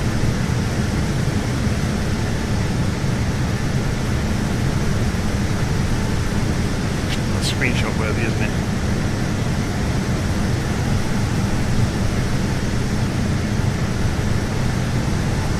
But James says he doesn't have Facebook anymore, so he can't check. I find myself visiting Facebook less and less because it's been overrun by robots posting adverts. So why people engage with them, I don't know.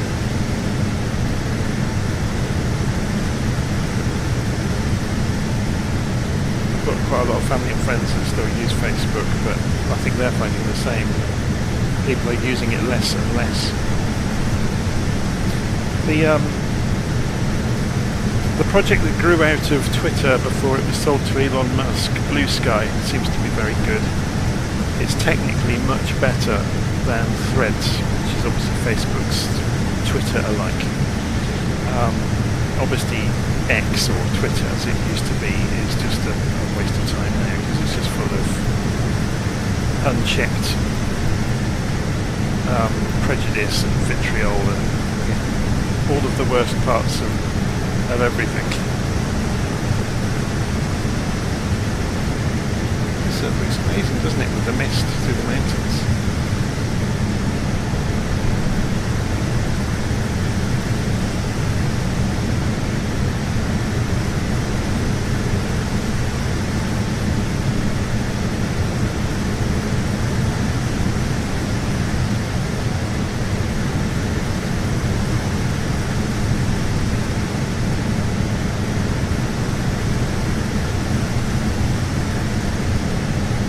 James is saying he wants to get rid of all of his previous posts on Facebook.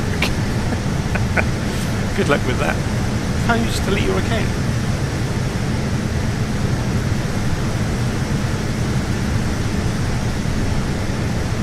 Surely if you delete your account, your posts will disappear. I don't know. I've never really thought about it. But then I don't post things that I would ever want deleted, so...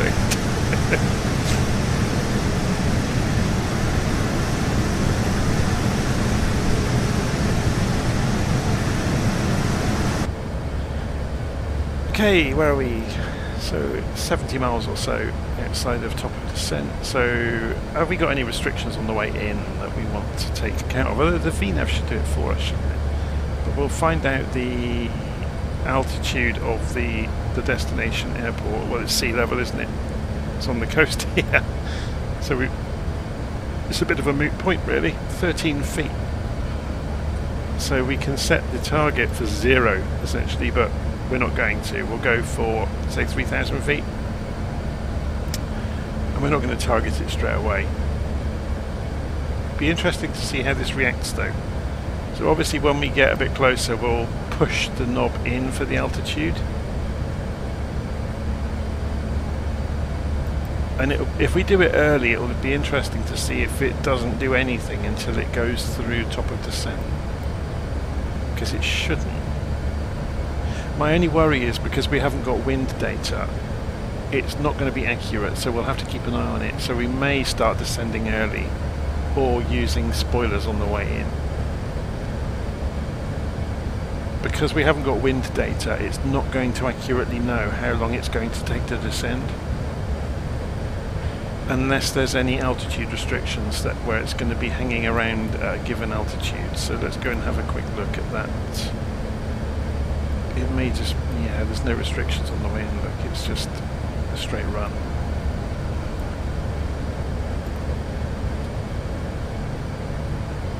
And there's nothing here either. it's saying to come in at 4,500 feet of VARAP, which is just before, you know, as you straighten up. There's a hold here as well, which we could do. I wonder if it's got it programmed. I haven't looked at holds yet. Let's go and have a quick look before we get there. So top of descent, VARAP, so that, yeah, there's a holding at 10,000 feet. That's probably to decelerate, because obviously you need to get down to 250 knots before you go any further down.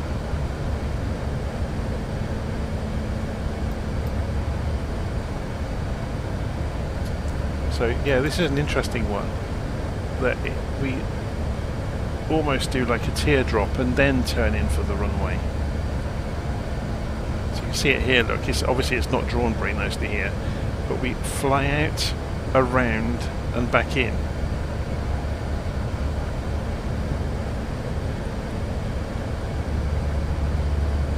And this may well change as we slow down. I'm not sure if it renders with the target airspeed or with the current airspeed.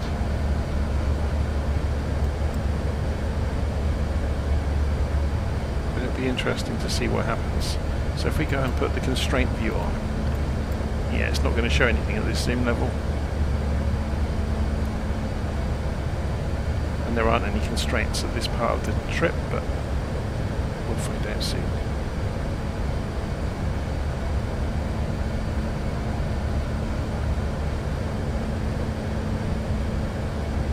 So James is saying his problem with the fly-by-wire Airbus aircraft is that he's very familiar with the Zebo mod in X-Plane, but that's a 737, it's not an Airbus.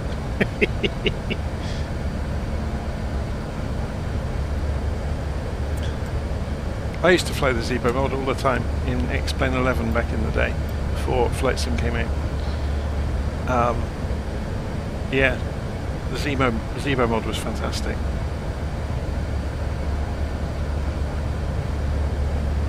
I think arguably it was better than the PMDG 737.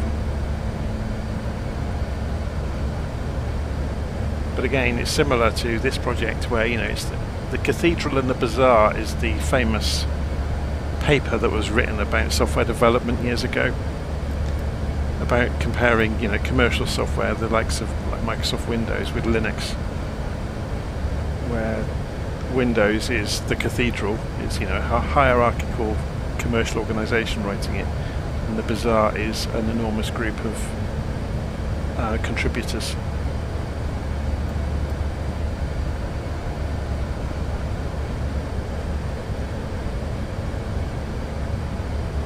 Yeah, the open source world has proven that you don't need the structures of a commercial organisation to build really good software.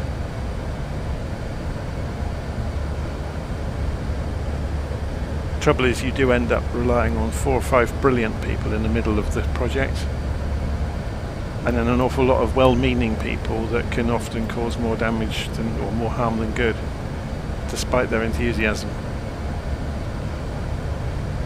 And if I sound a little bit cynical about that, it's because I've been at this for too long.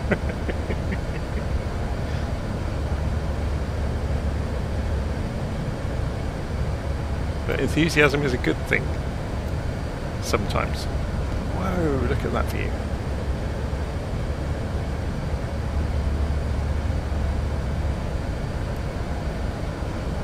Should we look outside again?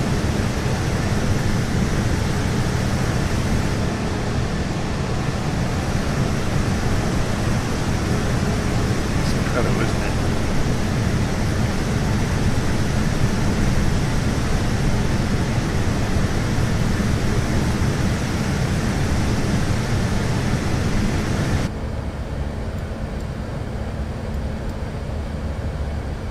Coming up towards top of descent. I am going to start descending early just in case. So about 20 miles early, but it doesn't really matter. So we'll target 10,000 feet for our initial descent and go for managed mode. And it is going to do it then before we get to the top of descent marker. Okay.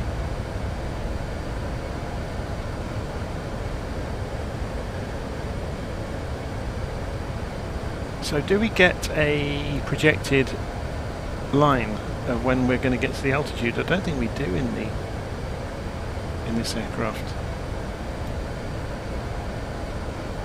Just watching the descent rate here. It's only coming down at 1,000 feet a minute. It's going to take all day.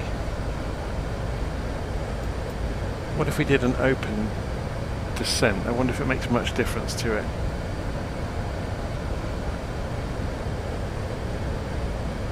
I won't do it just yet. We'll let the airplane do what it wants to do. We've got a headwind of 120 knots almost, look. Oh my word.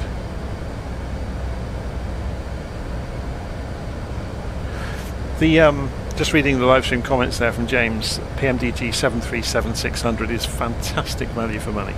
It's probably the best value for what you get in the entire sim. Yeah, because the amount of fun you can have with that 737, with, you know, programming the systems and trying to fly it accurately. But again, the fly-by-wire project is brilliant as well. We are so lucky to have so many good aeroplanes.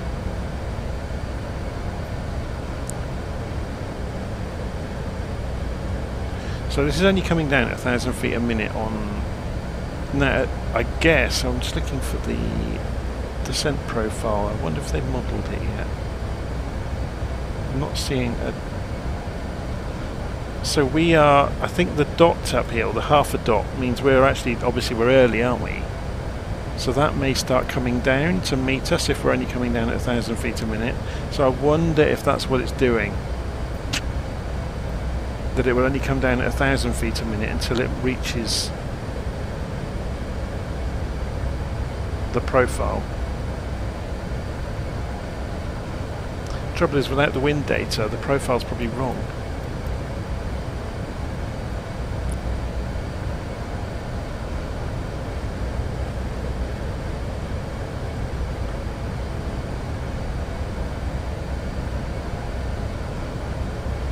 So yeah, you'll get a marker will show up and it'll start sweeping down the altitude ribbon if we were to level out, because we'd started descending early, remember.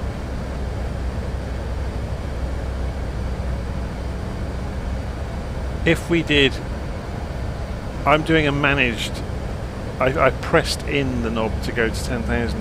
If I click the bottom half, instead of doing a descent, it will do an open descent, so it will descend as quickly as it can. But I think this would be fascinating just to sit and watch it do it. Because if push comes to shove, if we don't come down quickly enough, it's not a disaster. Because there is this hold here anyway. And we could just go into a hold. If we really want to.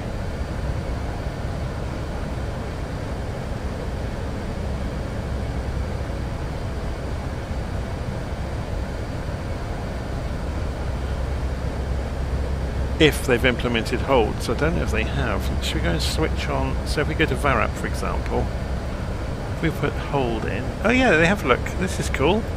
So you can put your inbound course, the length of your leg. You can either use distance or so. That's really cool, isn't it? And then just insert it into the flight plan. How cool is that? So does escape? How do you get back out of that if you don't want it? I guess you just go back to legs here and erase the temporary.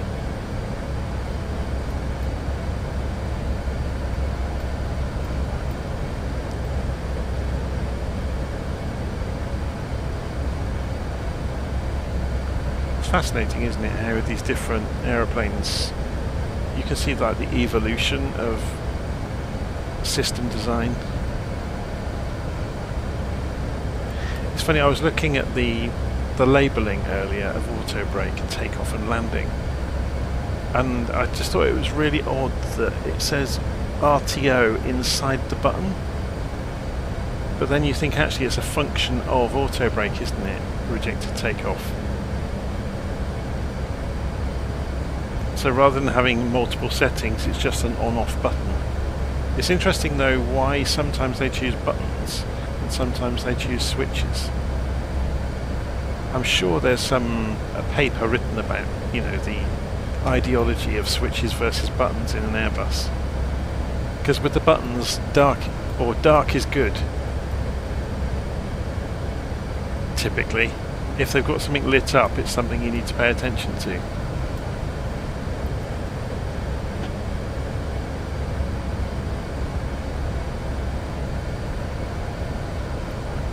So the dot still hasn't come down. So we are now, what are we, 80 miles out, 35,000 feet. Although we have got to do that loop, remember.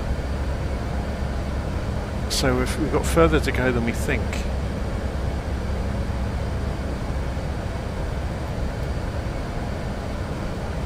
There's the sea. So you can probably see Sestri already, out there on the coast somewhere. There's the mountains behind us.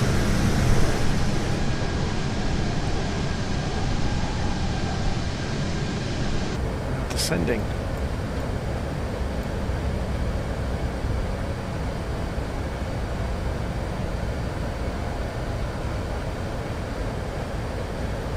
Yeah, the dot's come down, look, and we're not coming down fast enough, or it's chasing it now.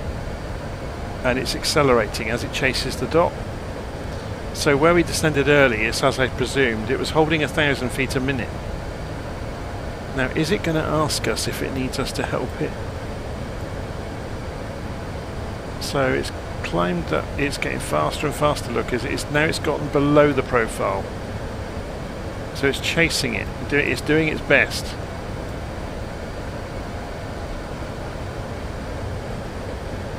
So because we descended early on managed mode, it went for 1,000 feet a minute until it crossed the descent profile.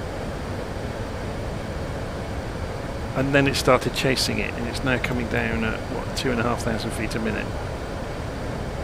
You'd expect about, in something like a Boeing, about 1,800 feet a minute. They can usually glide at without accelerating. So let's keep an eye on this. That said something else a moment ago, it didn't say idle.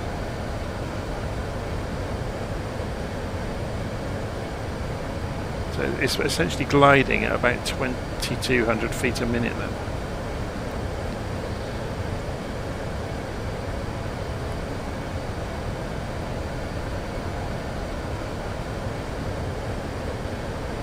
What does the yellow cross indicate? It's the mouse. This is a touchscreen.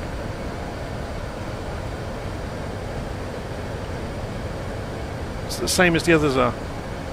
Yeah, so whether it's been implemented or not yet for anything, I don't know. But there must be some functionality around being able to touch this screen. Quite what that is, I don't know. Obviously on this screen it's obvious. That one isn't a touchscreen, that one is. That one isn't. But the navigation display is.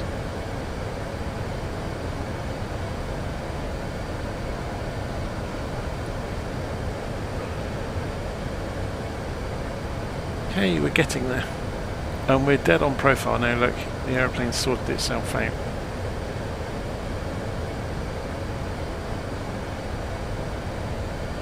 So remember, we've targeted 10,000 feet for an initial descent, and then we'll hold at 10,000.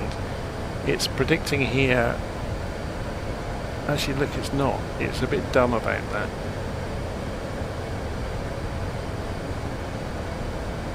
Somewhere around Varap, it's going to get to 10,000 feet though, and we'll need to get the speed down to 250 knots at that point. So we need to be, well, we're not too far away from 250 knots already, so it's looking good.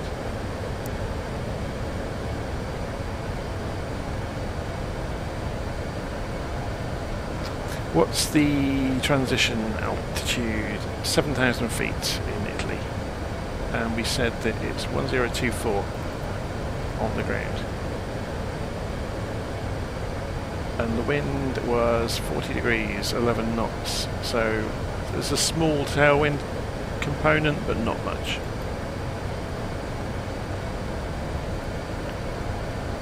I'd rather have the ILS with a small amount of tailwind. Let's have a look outside.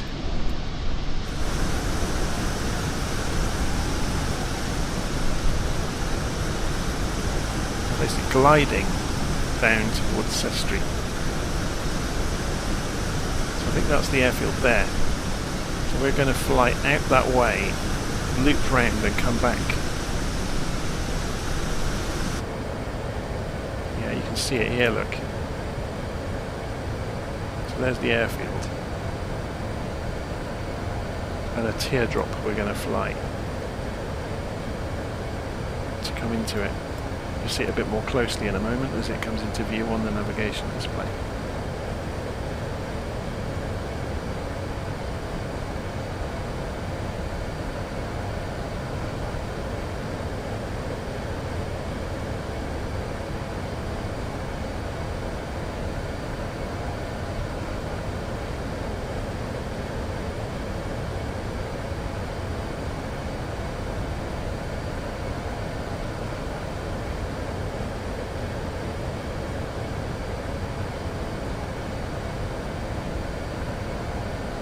So it's holding the profile, it's not asking us to help retard the aircraft at all.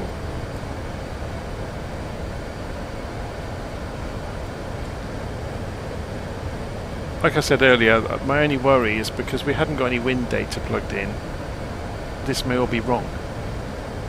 And we may end up too high. It's one of the most common things you see with people saying, oh, I used VNav and I was too high and too fast. And it's usually because the wind data wasn't plugged in. They maybe had a tailwind. We got a headwind, which is helping us. But if you had a tailwind all the way home, you could end up too high and too fast, because the aeroplane wouldn't have started descending in time to account for it.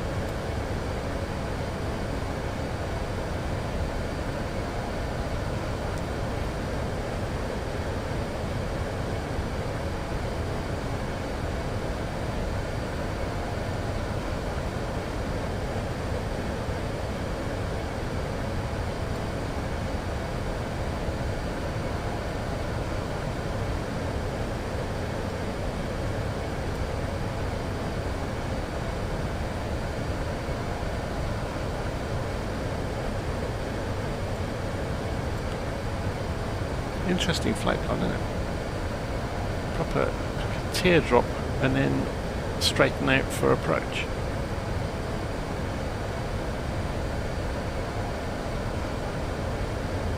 Very cool.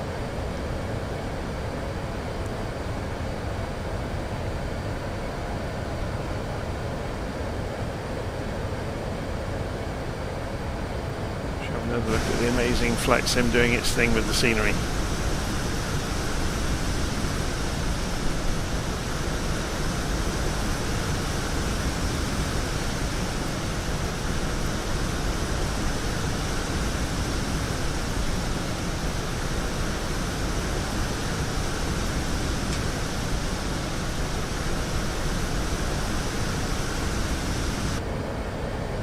Where are we then? 18,000 feet. 7,000 is transition altitude. Let's go and remind myself.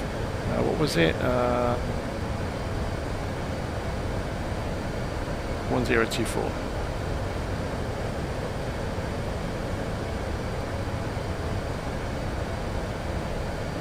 We could actually go and do the backup one now, couldn't we?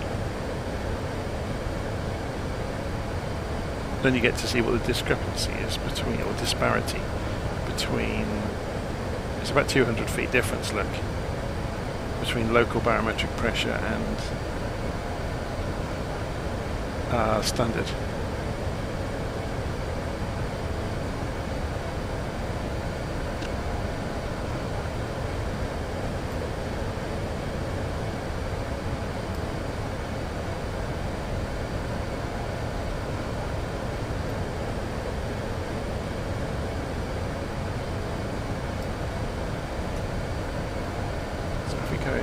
Look out the window over here.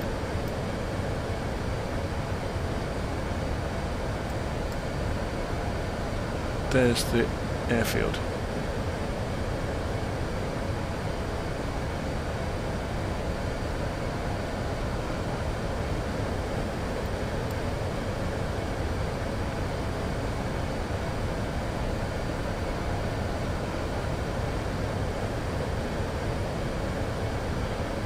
Okay, we're still on the profile.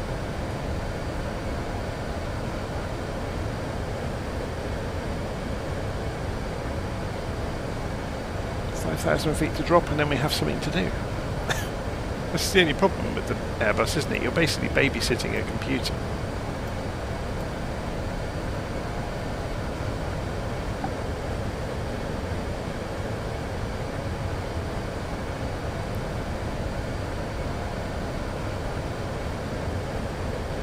We could reduce the range on this again, couldn't we? Take it down to 20 miles. Maybe increase the range on the other side. So I'm just going to go and double check the ILS 109.3, and it's only a Cat 1, but it has got glide slope and localizer, so we'll probably have to manually land. I don't know if you can. I think you need Cat 3 for auto land, but it's, to be honest, I'd rather land by hand anyway, because you don't learn anything without the computer doing it. 109.3. So let's go and check on the radio page. Yeah, it's just come up like 109.3, which is kind of what you'd expect with an Airbus. Course 284, slope 3.2 degrees. So let's have a look at the plate in Navigraph. 3.17 degrees actually. And 284 degrees here. So that all checks out. That's the same.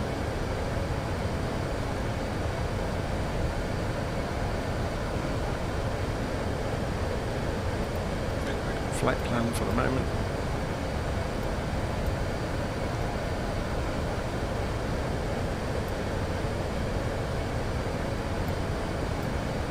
So obviously as we make the turn towards the runway, we'll switch over to landing system mode, and I'll probably go manual at that point. So 11,000 feet, then we hold at 10,000, I get the speed down to 250, and then we continue on down. So the chart said get it to 4,500 for VARAP, then do a step descent, 3,300 into the 10 miles out to pick up the ILS. So if we went for 3,000, we'll come in underneath it, which would be good. Get more time. So we're just approaching 10,000 feet. So let's go, and you can see speed had just come up down there. So we'll go and help the aeroplane out. So it's saying speed. Oh, it's already got to 250 knots already. Did that rather quickly. So we can go and continue descending. So we'll go to 5,000 to begin with. So let the aeroplane carry on down.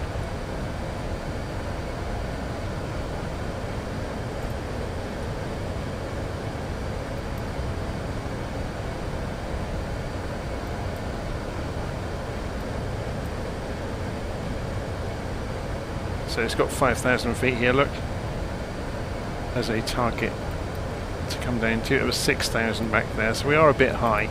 That's fine. It had a look, had flight level 090, so 9,000 feet on the way in. So we're a bit higher than we should be, but that's fine. We've got plenty of time.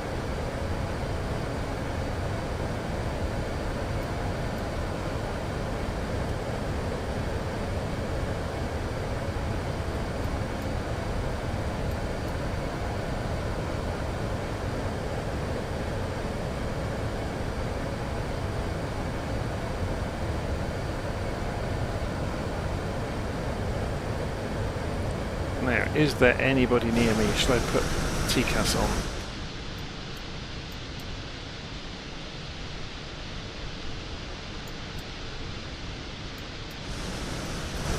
No, there's nobody near me. So if we go into the serve page and go and put TCAS on there, put TA only on so it won't react At least the message will go away, which will stop my OCD.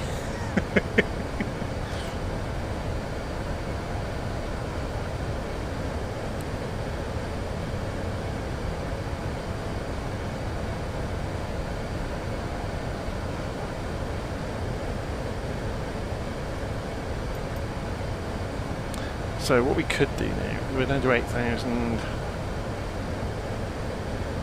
We'll just let it carry on down. Yeah, we've gone through we're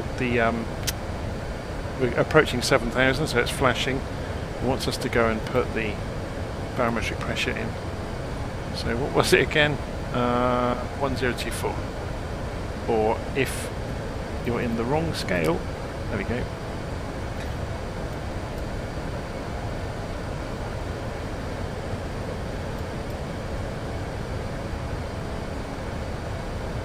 I'm going to go and throw the spoilers out to help us descend a bit more quickly, or do an open descent even. So we've got an open descent now. We'll let the airplane come down a bit more quickly.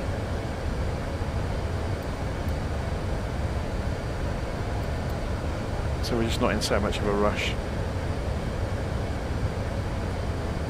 So we're just coming back round towards the approach. Let's go and show you this on the chart here. Go look.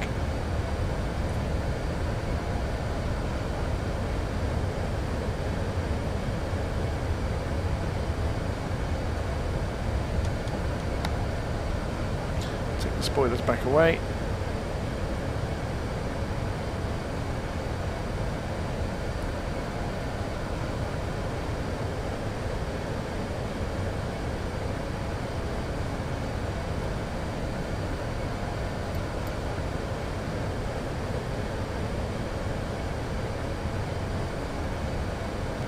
We go and choose our own speed now.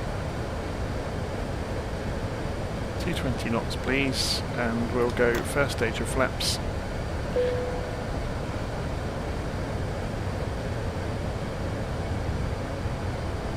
So seatbelt sign has come on automatically.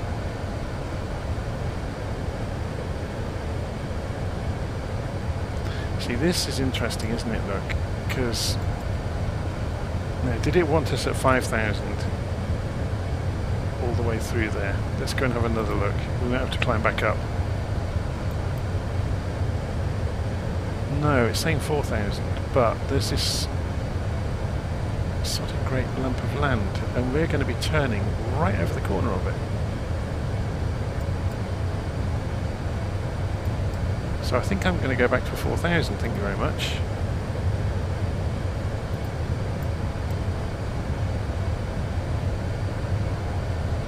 It's not very clear on the chart, is it?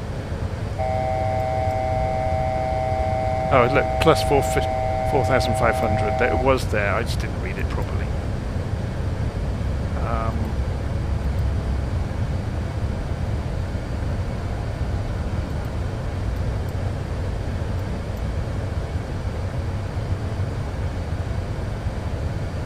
Notice how much momentum this thing has.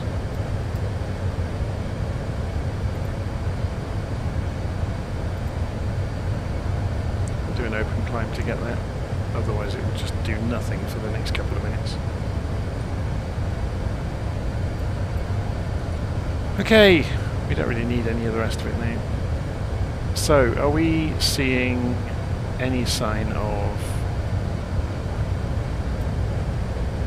Okay, we've got the diagram there. If we go for landing system this side. So we've got the glide slope coming.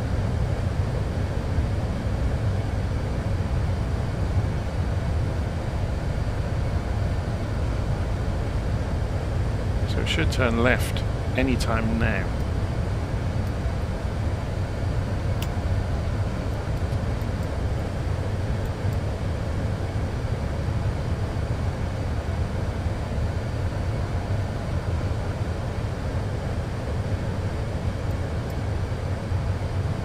There's the airfield over there.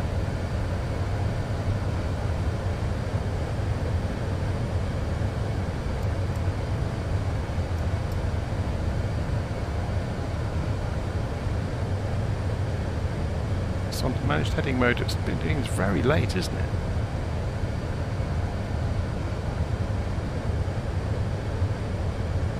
So it hasn't picked up localizer yet. It can see the glide slope though. So if we put this on approach mode before we get to the glide slope, we've got the lights on, haven't we?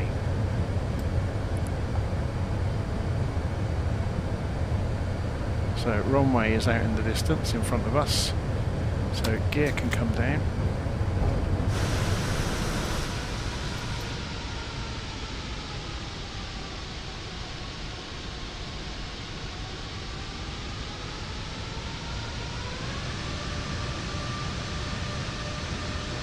Very cool.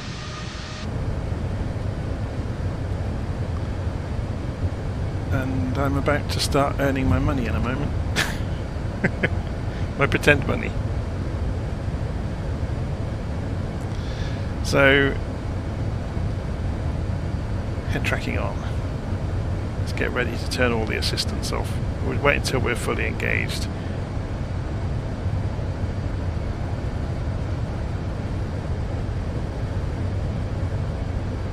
We are, how far out are we? Does it give us a straightforward distance? It doesn't, does it? That's interesting.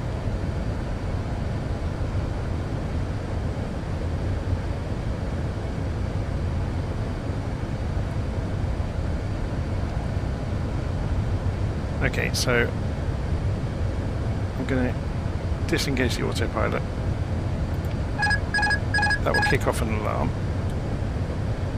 And I'm going to turn us slightly to the right.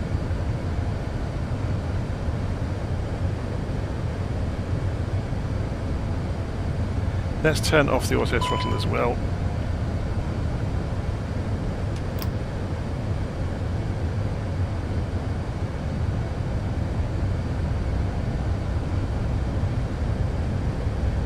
So give the wings a waggle to prove it's me.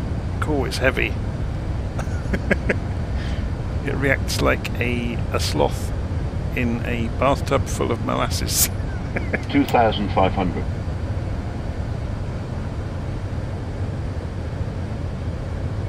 So we've gone high. I've just kicked in the flaps. That gave it a lot of lift. Should we have a little look outside to see what that looks like? Whoa, those are some serious flaps, aren't they?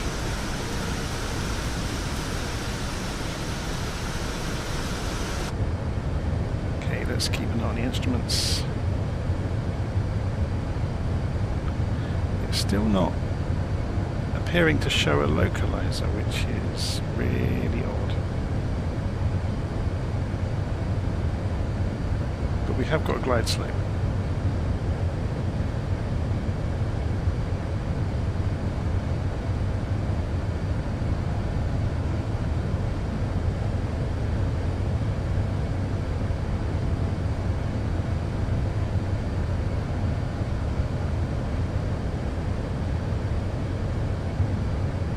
I wonder if there's something I have to do. Is it this maybe? The VOR1? No, that's...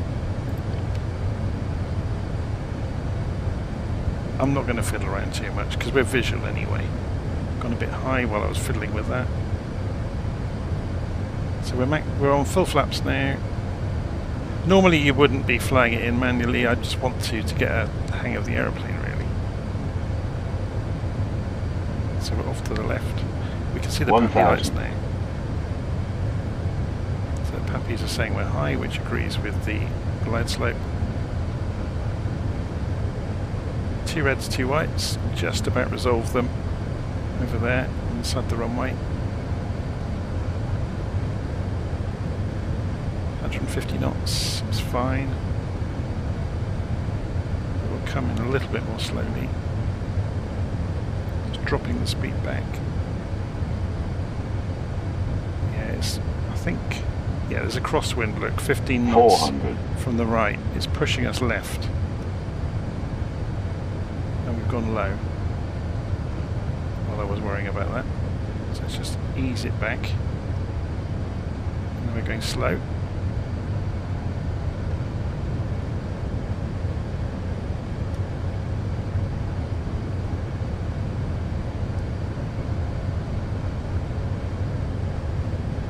50, 40, 30, 20, 10, 5.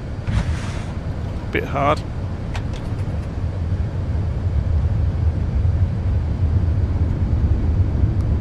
Bring it back into the middle. So it was my second ever landing in the A380, and it wasn't a great one, but I need to learn how to deal with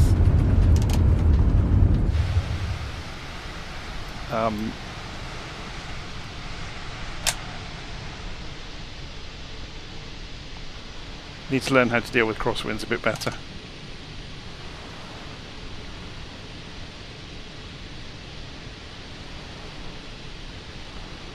Welcome to Sestri. So it wasn't my best landing ever. It wasn't on the centre line. And it was a bit hard. Okay, let's get the flaps up, get the landing lights off.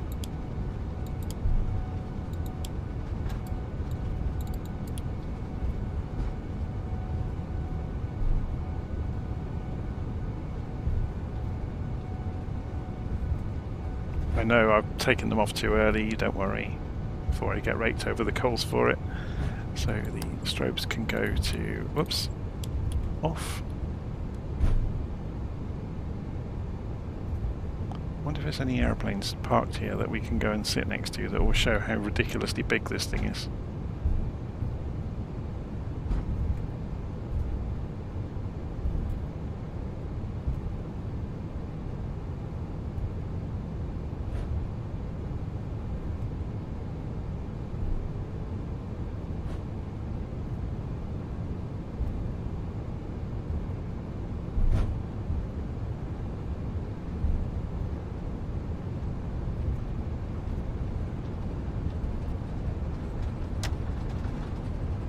What we could do to make sure we have got, so I think I might have turned the traffic off. If we go into general and traffic and airport vehicle density ground, here we go.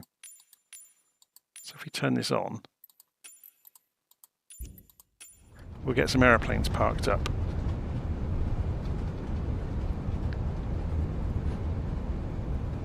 So then we'll have some size comparison.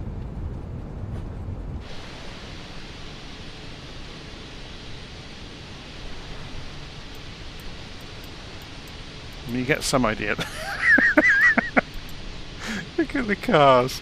They look like dinky toys near it, don't they?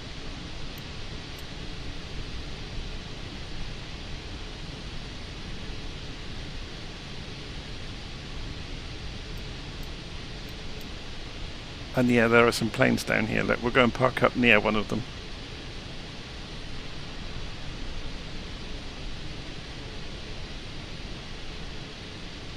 That is so funny. On the way in, we may as well go and put the APU back on, just in case we can't get external power.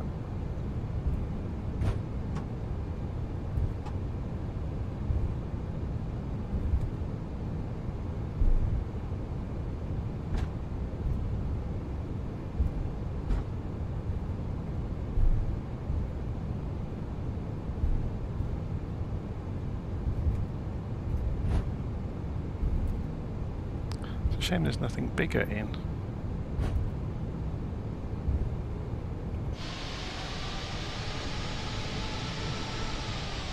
Yeah, we'll carry on down to where the are they dashes parked up down here, or ATRs? I can never tell the difference. They look like dashes to me. But yeah, you can see there. Look at that. Is it a Gulfstream or something, or a Cessna? It looks like a dinky toy next to it.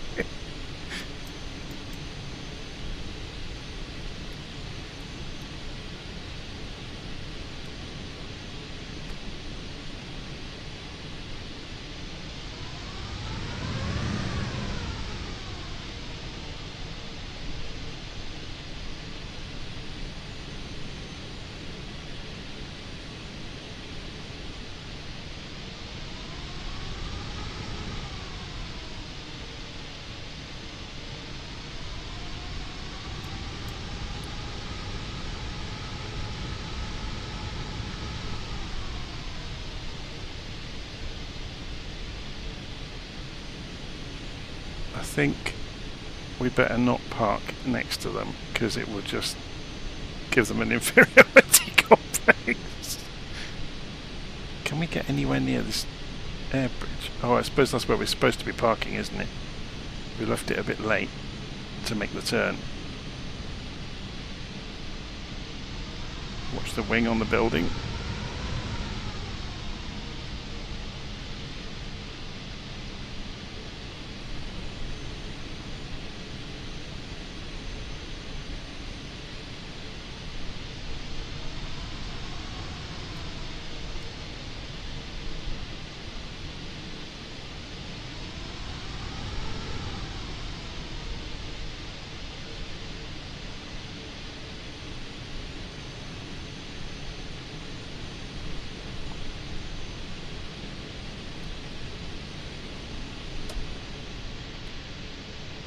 That was nice of them. Look, they put the bridge on straight away. So we have finished the basics of our flight. We've got the APU up and running, so we can turn the engines off. It won't hurt anything. And it will cross-feed back over to the, or bus transfer I should say, over to the APU automatically. So then overhead we'll go and turn the fuel pumps back off.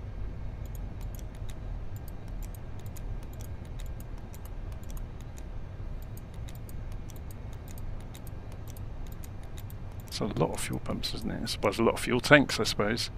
Cruise supply can come off. The ADIRs can come off. And just trying to think.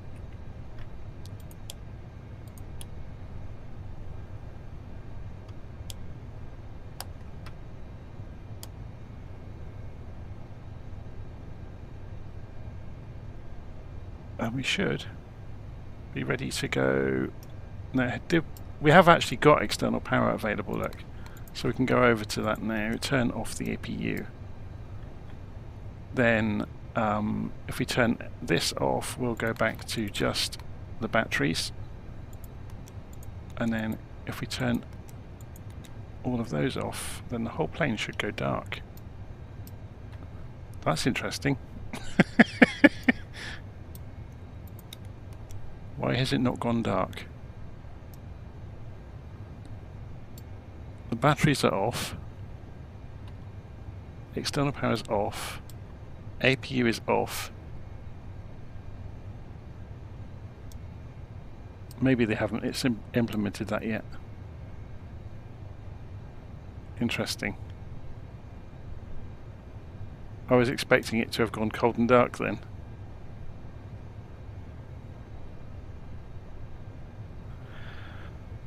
Anyway, that was good fun. So let's see, that would look like a bit of a heavy landing, to be honest. So let's go and see what Volanta thought of it. So if you review the flight and go and have a look. So there's our lovely teardrop shape that we came in on, and we came in, yeah, 670. That was just within limits. 700 would have been classed a heavy landing. Normally you'd be looking to do less than 200. So it was a bit of a wallop.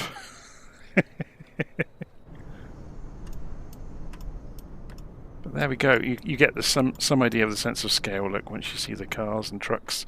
If we go into the tablet and go to the ground section, can we put stuff on the plane? So we can have a fuel truck and a GPU and a cargo. Open the cargo door and the baggage truck. And the aft door and the catering truck. What else can we do? Let's have a look.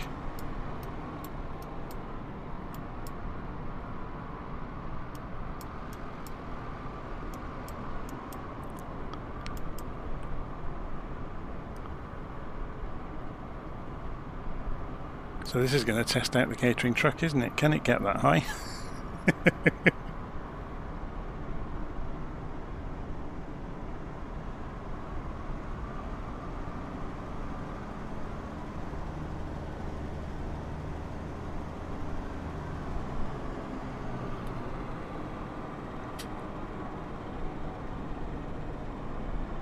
comes the fuel truck.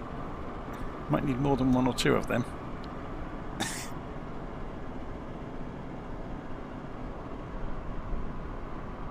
Oh, it can get there, look. Just. Oh my word, look. That's a bit wobbly, isn't it?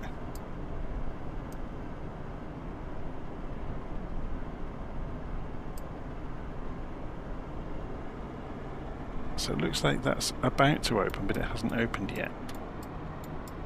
Same with that one. I guess I turned the batteries off, didn't I? Has it actually gone cold? And yes, it's gone dark now, look. So we've got no power. Let's go and put some more power on and see if those doors will continue opening. Yeah, they will, look. That's really good that they've taken it that far.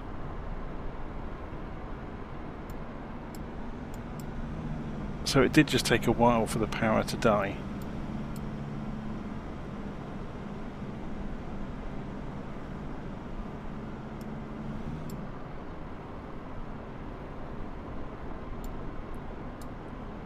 Very cool.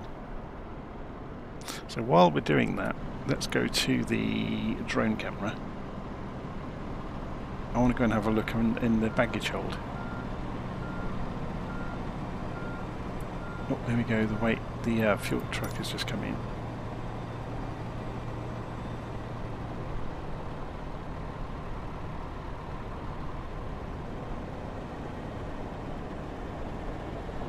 That is cool, isn't it?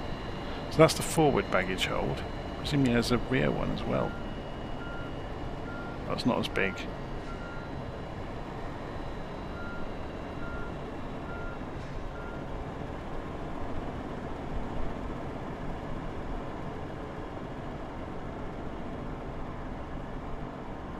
Right, I'm going to leave it there for today. So that was a first decent go in the A380.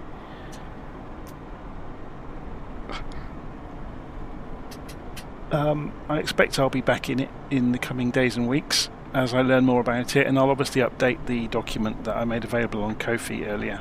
So if you follow the link in the notes of the video, you'll find I've got the written instructions that I've written up so far on how to operate the A380. And I'll see you all again soon. Thank you ever so much for watching, those who've been watching along. And yeah, that was good fun. Take care.